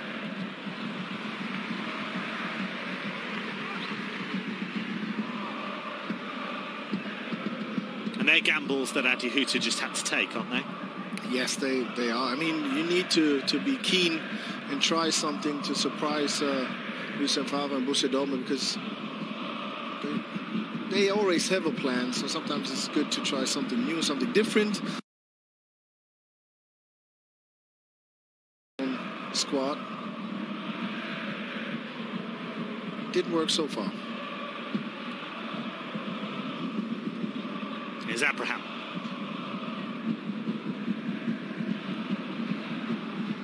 Now Njika.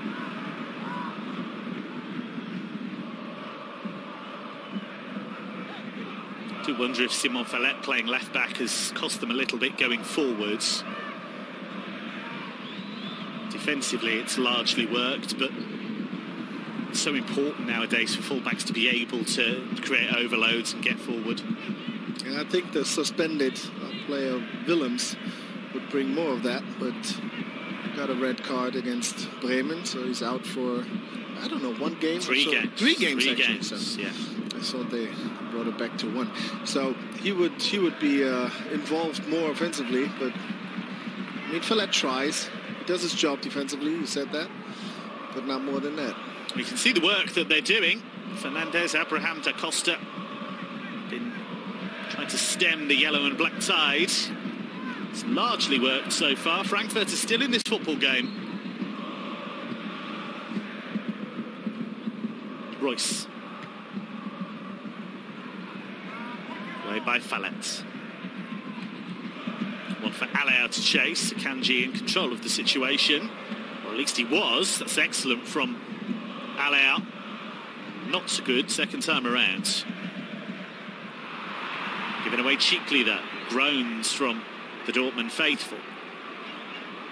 A little bit of tension in the air. Here's Gacinovic.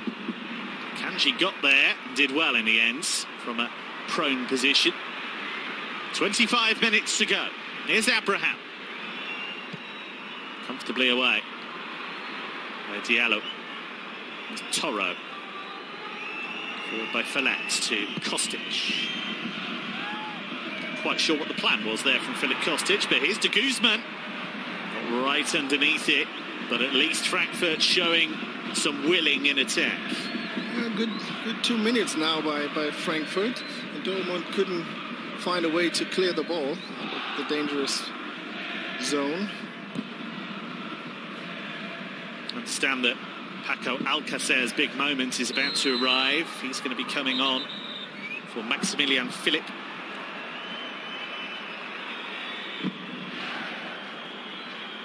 Problem here for Gacinovic.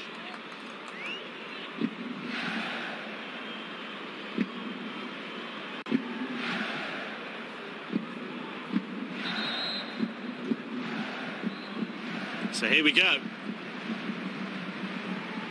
Dortmund's new number 9 will get his first taste of the Bundesliga. Paco Alcacer. Man who's already achieved plenty in his career.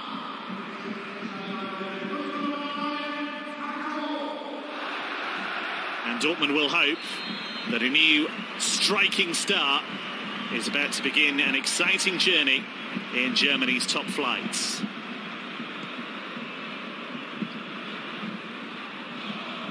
Only half cleared by Njika. Abraham did well.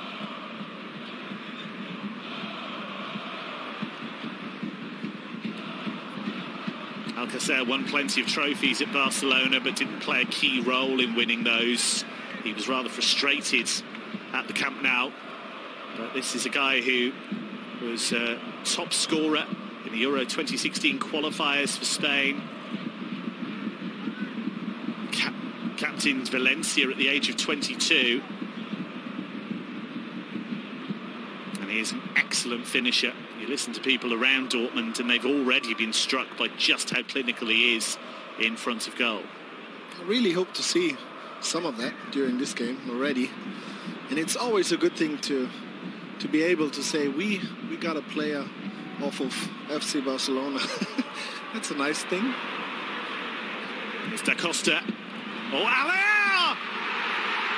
3 Bundesliga games, 3 Bundesliga goals for Sebastian Allaire. He's been waiting for that chance all night long, and when it arrived, he took it. 1-1. And that's a real dagger into the heart of Borussia Dortmund. Just when you thought they would find a way to be more solid, Frankfurt finds his Mr. 100%, and he makes this goal in exactly the way he likes him to, being at the right point at the right time and doing the right thing. It's such a good finish. It's a good finish. He's a good finisher. He's just a good finisher and a good number 9. A little bit what's been missing on Dortmund's side is exactly what Frankfurt has in their number 9. Change here with Axel Witsel coming on for Thomas Delaney, and in the build-up to that goal, maybe we were talking about the wrong number 9. Sebastian Allaire, 3 goals in 3 games. And bearing in mind the lack of service he's had in general in those 3 games, it's remarkable that he's done so well. He has been Mr. Efficiency in front of goal. Dortmund are pegged back. There are similarities between this and the game we had last season between these two. Here's Jovic. Good cross. Only half cleared by Schmelzer. There's lots of standing and watching. Not much action. Suddenly, the tide has turned. Frankfurt clearly with the momentum right now. Trying to use the diversion this goal gave to the Dortmund team. And create even more. But now with Witsel on the pitch, trying to be more organized. Turn this game again. He scored 9 goals and made 4 more in the Bundesliga last season, Sebastian Allaire. Scored lots of goals prior to that in the Netherlands with Utrecht. Scored some fabulous goals last season as well. Late volley on the run to win a game against Werder Bremen. Scissor kick against Stuttgart. Here's Dahoud. It's Mahmoud Dahoud. He was looking for Royce, and maybe he should have been a bit more selfish and just gone for goal, because he was in a great position. He was actually, but he was outside of the box, and I think if he would have found Marco Reus, if Marco could have controlled that one, it would be a goal. Not a bad idea. We had late drama in this fixture last season. Stoppage time equaliser for Frankfurt to make it 2-2. Virtually the last kick of the game saw Dortmund win it. Here's Jadon Sancho. Brilliant skill by Sancho. Lovely cross too. And it's Wolf! Smashed in by Marius Wolf against his former club. And that will feel so good.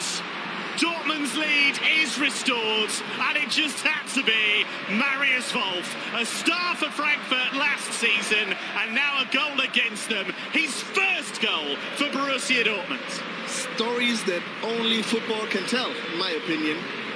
Great situation, and I'm really happy for Marius that he was able to score. Great play here by Marco. Now, it was not Marco Reus, actually. It was Alcacer sending Sancho on the way, who then made exactly the right choice by finding Mario Reus on the second post. And look, there was not much space in between all these legs, but maybe Marius Wolf still knew where his former teammates would open the gap, and he used it. He went for power, and it was a good decision. Marius Wolf, with his first Bundesliga goal as a Borussia Dortmund player, having scored so many for Frankfurt and made so many for Frankfurt on their way not only to a decent league placing but the DFB Cup last season.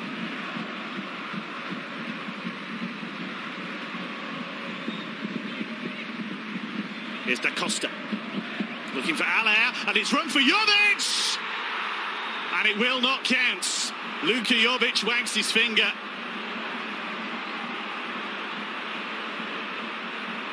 But the flag is up against him. But this one will be looked at again, but it's a clear offside, so there's no way this will be a turnaround by the video officials. But what a game we have now, right? It's exploded into life.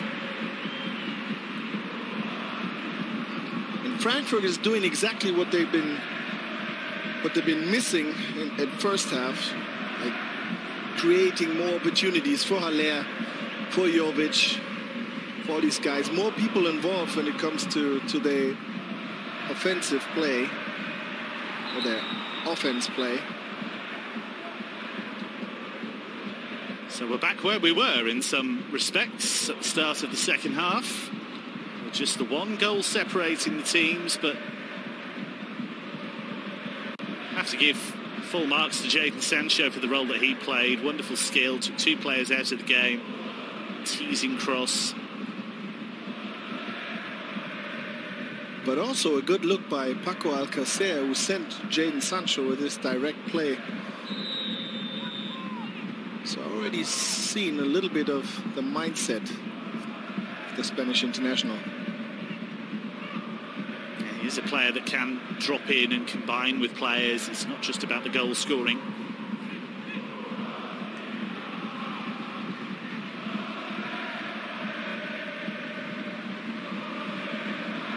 I did say he was looking forward to the challenge of winning a regular place in this Dortmund team and helping them to try and challenge for the title.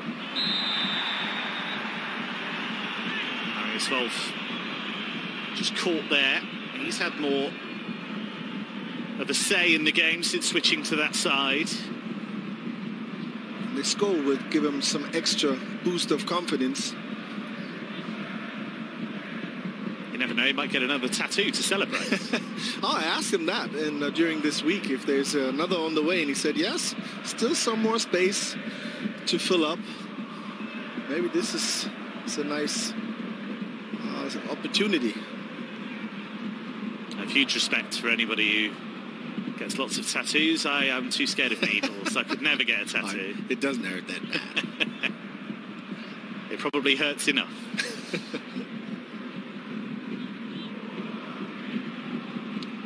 Can Frankfurt cause Dortmund a bit more pain in what remains of this contest? They've bloodied their noses once, but Dortmund, to their credit, managed to recover. Forward by Alcacer, and now Sancho, that's lovely. Marco Reus is just behind Alcacer. Here is Schmelzer going for goal and went for power. He's still looking for his first Bundesliga goal since September 2013. Yeah, but Marcel is anything but a real goal scorer. He can do it, he has proven that. Even with a free kick, he's able to create something. But what I like most is the connection you can feel already in between Alcacer, Marco Reus, Sancho. It's really working quite well already.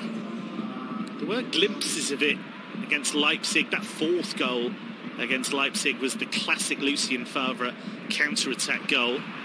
Sancho with a great pass through to Reus, who finished. That's what they'll look to do.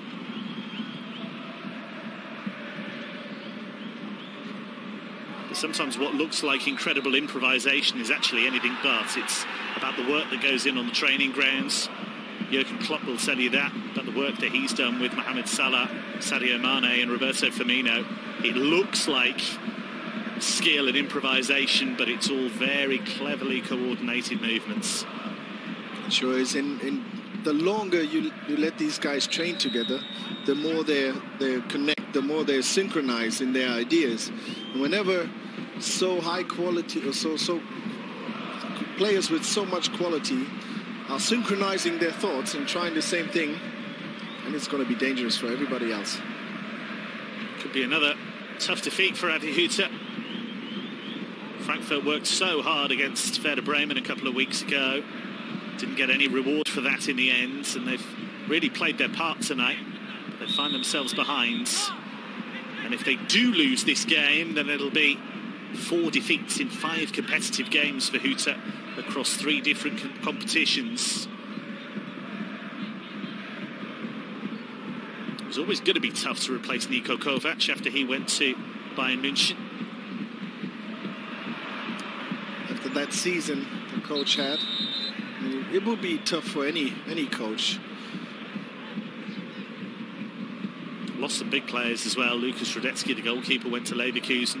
Kevin Prince Boateng went back to Italy, joined Sassuolo.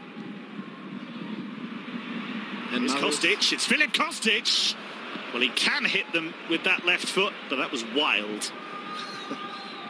But sometimes it needs wild to be able to come back into the game. And another look at the nice goal by the Frenchman, Sébastien Haller. And then on the other side, the Englishman delivering for the former Frankfurt player, Marius Wolf. Took the goal so very well. It's exactly what the game needed. It was an interesting game all the way, but goals were missing. And now we have a thrilling game. We have to give credit for Frankfurt to the way they've been able to turn this around, because they were happy to dig in and happy to keep their shape in the first half. That goal from Diallo changed things. Here is Royce. Bit of space now for Dahoud. That might break for Wolf. He'll have to chase it down. He's done really well, has he? No, not quite. Strained every sinew. Couldn't quite make it happen. The problem here for Danny Da Costa, and given the injury problems he's had in his career, one hopes he's okay. It doesn't look good, I think. He hit into Dahoud's foot just with the tip of his toe, and that really hurts if you overstretch your ankle a little bit trying to clear the ball. You can pop a tendon or a little ligament easily on this occasion, so I hope it's not the case. Into the final 10 minutes. As things stand, Lucien Favre's Dortmund will be going back to the top of the Bundesliga. 2 home wins out of 2. Who held to that draw at Hanover on match day 2, of course. Is it unrealistic, Patrick, to think that Dortmund can challenge for the Bundesliga title? It's a tough race. It's going to be tough. I mean, obviously you need to win these games, but you need to win the games against Hanover as well. There'll be more or stronger opponents coming to Dortmund, or you have to go there. And if you don't do your homework when it comes to the smaller teams like Hanover or Frankfurt, in this case, then you don't have a chance. But if you win and you stay in contention, then you might have a chance. Kacinovic just overrun it. Here is Akanji. He can do this. He can motor. Here he goes, Manuel Akanji. This is absolutely brilliant. And now Dahoud. It's Mahmoud Dahoud, and comfortable for Kevin Trapp in the end, but that owed so much to the rampaging run of Manuel Akanji. Like a juggernaut, unstoppable through the midfield of Frankfurt. Oh, I like this Swiss international, this young player. Just developed even more since he came to Dortmund. As the game has worn on, Mahmoud Dahoud has been more of a force in it. Get the feeling that a regular run for him in this team, which he's had so far, is really starting to give him a mental boost. He feels that he should be part of this team now, and he's proving that with some lively performances. Still work to do, of course. You can't stand still at a club like Dortmund's. I think that was one of the key things about the rebuild in the summer that Dortmund realised they had too many central midfielders and too many options, and it was leading to instability. So they moved some out and brought some in. Dahoud has a key role to play.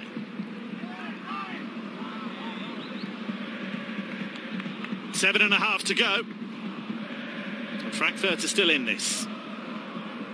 But they have to push at some stage to get this second equaliser.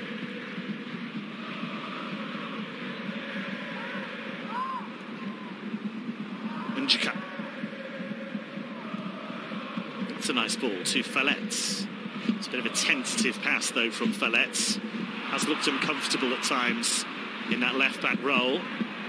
Da Costa wasn't in position to take that because he'd run into Wolf, but he's got it back now, Danny Da Costa. And here's Gacinovic.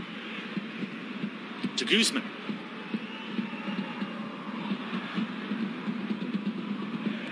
By Schmelzer. Witzel. Not seen a lot of Axel Witzel so far.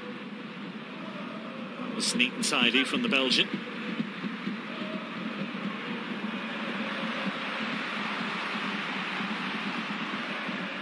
Spreading of the play from Dahoud there. Loose touch by Royce. Not been his night so far. Frankfurt makes him work really hard, but he's not, not too shy of taking the task and really work it. Attacking change here. Lucas Toro, who's very much a defensive midfielder, goes off, and Nikolai Müller is the player who comes on. Has already scored this season for Frankfurt in the league. Scored away at Freiburg. Here's Kostic. Hits Piszczek and goes behind for the corner. Frankfurt still pushing and still trying to make this equaliser happen. I was wondering when Adi Hütter would pull his last card out of the sleeve. Was right bringing the Guzman and Jovic already. Made the right impact with that substitution. Let's see how Müller works out for Frankfurt. He has pace. No question about that. First corner for Frankfurt. Can they make it count? De Guzman with the ball in. It was pretty poor. Away by Royce. Kostic will try and recycle the play. Here is De Guzman. Clever idea to try and find Gacinovic, but he was always second best there. And a few more precious seconds tick by. He's too experienced to not make it work. A couple of more seconds than he might need. It's been a great atmosphere again at Signal Iduna Park. It is a special club, of course. Dortmund used the international break to say fond farewell to veteran keeper Roman Weidenfeller recently. Had a goodbye game in this stadium. 70,000 fans came along. You were involved in that, Ovo. It must have been incredible. It was. Actually, it was it felt like a regular season game coming out of the pitch. The yellow wall was full. Almost the stadium was almost full. Great atmosphere. Everybody was really happy for Roman, and we had some nice former players on the pitch, great legends. Not just Dortmund legends, we had Lautern legends as well. That was great fun, actually. Here's Alcacer. Now Witzel. Piszczek. Can Dortmund set the seal on this? Wolf. It's a lovely delivery. Sancho couldn't quite get there. Alcacer. That's a really nice ball in. Piszczek was coming in like a steam train. And Frankfurt survive. How did Kostic clear this one in front of Piszczek? I thought it was a good connection from Piszczek to the ball. Kostic brought his back in front of Lukas Piszczek, who was heading on Kostic's back, so Trapp didn't have to. It's a novel way of clearing the ball. I don't think you'll find it in a coaching handbook anytime soon, but got the job done.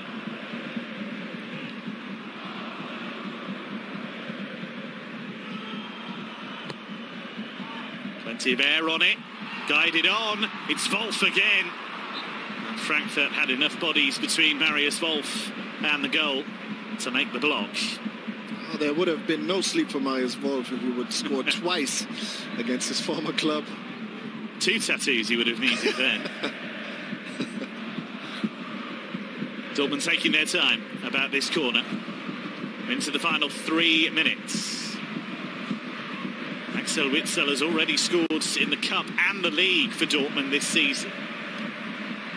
How we would love to find the net again. Short this time from Sancho. Different angle of attack. Jadon Sancho, lovely skill. Alcácer! What a way for Dortmund's new number 9 to introduce himself. Paco Alcácer with a thunderbolt. And surely now, Borussia Dortmund are going top of the Bundesliga. And it's again a brilliant story that only football can tell. Sancho with another great delivery, if you will.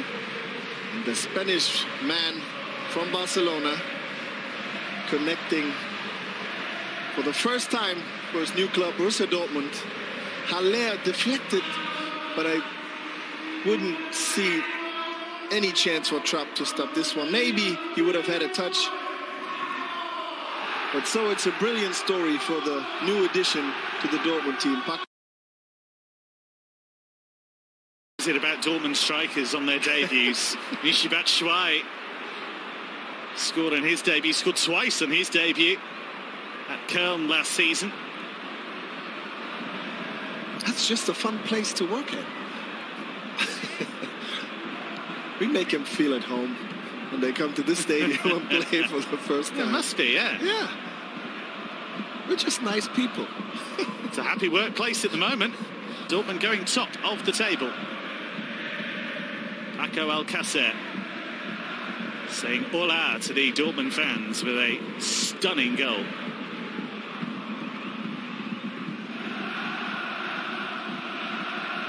And there it is. Borussia Dortmund above Bayern, at least for now. Bayern have a game that might not be too straightforward tomorrow. The Allianz Arena against Bayer Leverkusen. But it's important for Dortmund, if they do harbour genuine title ambitions this season, just to keep that pressure coming. Strong play by Alex Witsel. He's already such a key figure to this team. Understand there will be 3 additional minutes, so Dortmund have time to enjoy this. Here is Schmelzer in space. He's looking for Royce, and that's a good interception by Njka. Dortmund's quality has made the difference in the end. 2 superb goals to take them clear of Frankfurt, but the Eagles have played their part.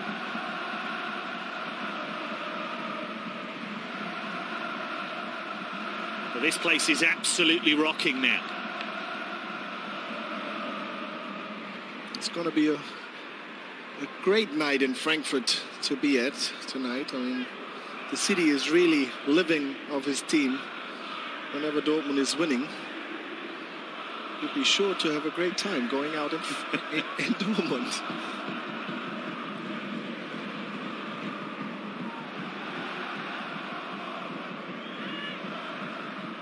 Of course, Patrick, ever the professional, will be in bed straight away after this game, getting his beauty sleep, quite right. I mean, I'm back tomorrow for the Bayern and Leverkusen game, so... Here is Luka Jovic, and he's in. The whistle has gone. And he was flagged anyway. But Luka Jovic, since coming on, has actually given Dortmund pause for thought on a couple of occasions.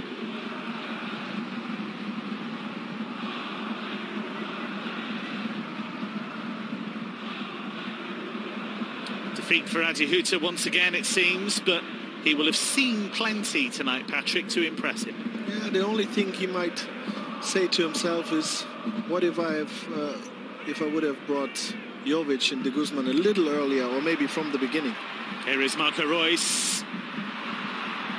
Queuing up there, it's Schmelzer. And away by Da Costa.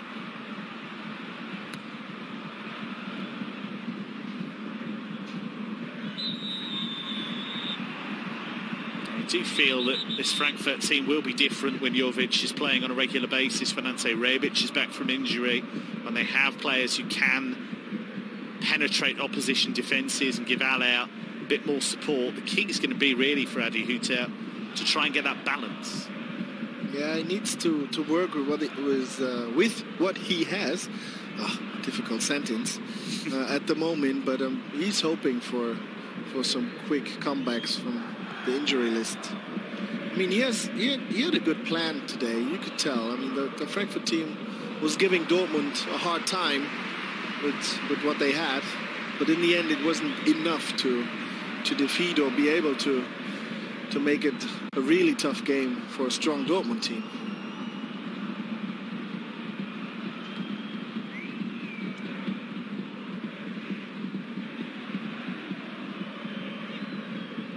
Both of these teams now will turn their attention to European diversions. Dortmund will go to Bruges in good hearts in the Champions League. Frankfurt will make the trip to Marseille, knowing that they desperate to avoid another defeat, but it is a defeat they have suffered tonight. Borussia Dortmund's greater quality told in the end. They were pegged back in the second half. An equaliser from Sebastian Aller, but Paco Alcácer scored a stunning third goal after Marius Wolf had restored the lead with a goal against his former club. Dortmund go top of the Bundesliga table. They've beaten Eintracht Frankfurt by 3-1.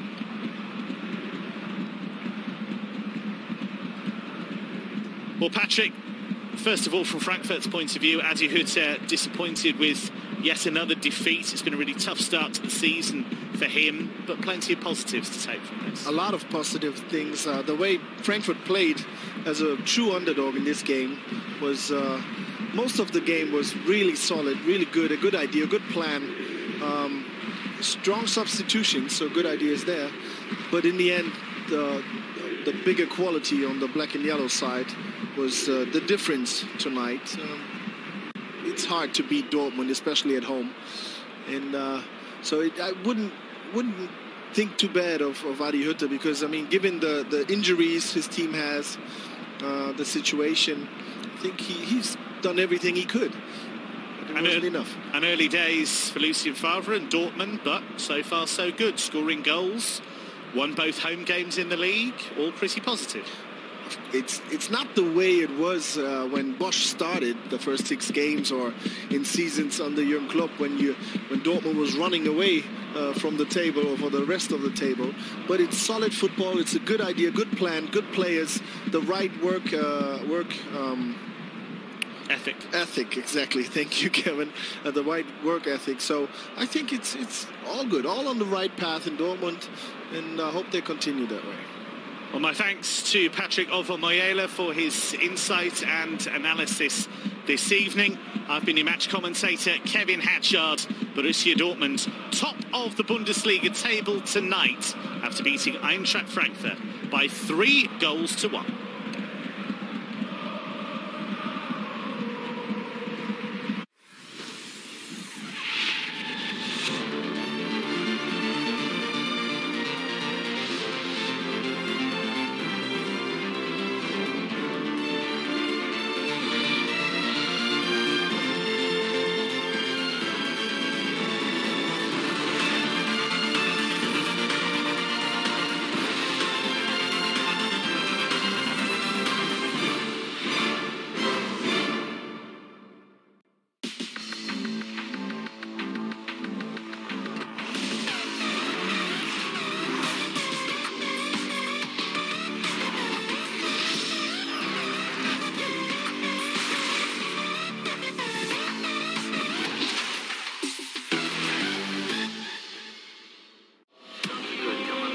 Inspired by the 6-time INMRC champion, the all-new TVS Apache RTR 164V. We don't make sports bikes, we build race machines. TVS Apache RTR 164V. Test race it today. पड़ोसी तो पड़ोसी होते हैं, पर उनमें भी होता है एक पंगे वाला पड़ोसी. Hello, neighbor. Hi. Lovely place. Yeah, thank you. Vastu में थोड़ा प्रॉब्लम है. Knock knock neighbor के knock out देवर. Hey buddy. Nice car. Oh, thanks. Second hand है ना? कैसा आदमी है यार? Hey buddy. knock out देवर. मेरे 6s covers के ऊपर मार के देखा। I'm gonna knock you out. इस पंगे वाले पड़ोसी को नॉकआउट करना तो बनता है। Unimoni Asia cup India versus Pakistan 19 सितंबर बुधवार दोपहर 3:30 बजे लाइव स्टार स्पोर्ट्स नेटवर्क और हॉटस्टार पर। This broadcast is brought to you in association with Sprite, Dortmund, by Juice app, Grotto luxury fabrics from GBTL, Grasim and OCM, Britannia celebrating 100 years, Dream 11, and Kajaria Tiles. इस level के सामने Indian football में कुछ तो missing है यार। Indian football में missing है हम जैसे फैनों का प्यार। आ जाओ सड़कों पर, जादू लड़कों पर, इनके जादू को देखो टैरो इनको सीने पर। देश के ये जीते हैं, वो गेम हम जीते हैं। इस गेम में फैन बनकर ही तो जीतना हम सीखते हैं। चलना फुटबॉल के क्रेज को खोल कर हम पीते हैं। चल चल अब ना मत कर, थोड़ा तू हल्ला कर। ग्लोबल से लोकल, यूरोप से आजा घर। साथ साथ मिला हाथ से हाथ, बोले जो तू बोलेगा पर पहले जरा फैन तो बनना। बदलना पड़ेगा, चिल्लाना पड़ेगा, दिखाना पिघलना चमकाना फैलाना। एक दिन वर्ल्ड कप खेलने के लिए आज हमें फैन बनना पड़ेगा। बनना पड़ेगा फैन, बनना पड़ेगा, बनना पड़ेगा फैन, बनना पड़ेगा, बनना पड़ेगा फैन। इंडियन फुटबॉल को बदलने के लिए फैन बनना पड़ेगा। Hero ISL season 5 starts September 29th at 7:30 PM. Let's football. Hero Indian Super League is presented by Hero Motocorp in association with Maruti Suzuki Arena. It's a front row look up for Ferrari. I got hit by Sebastian. Oh, don't worry about it.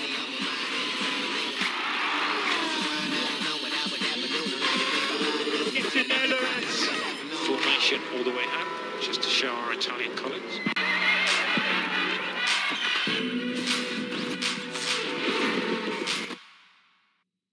This broadcast is brought to you in association with DHL official logistics partner and TVS Apache RTR 164V.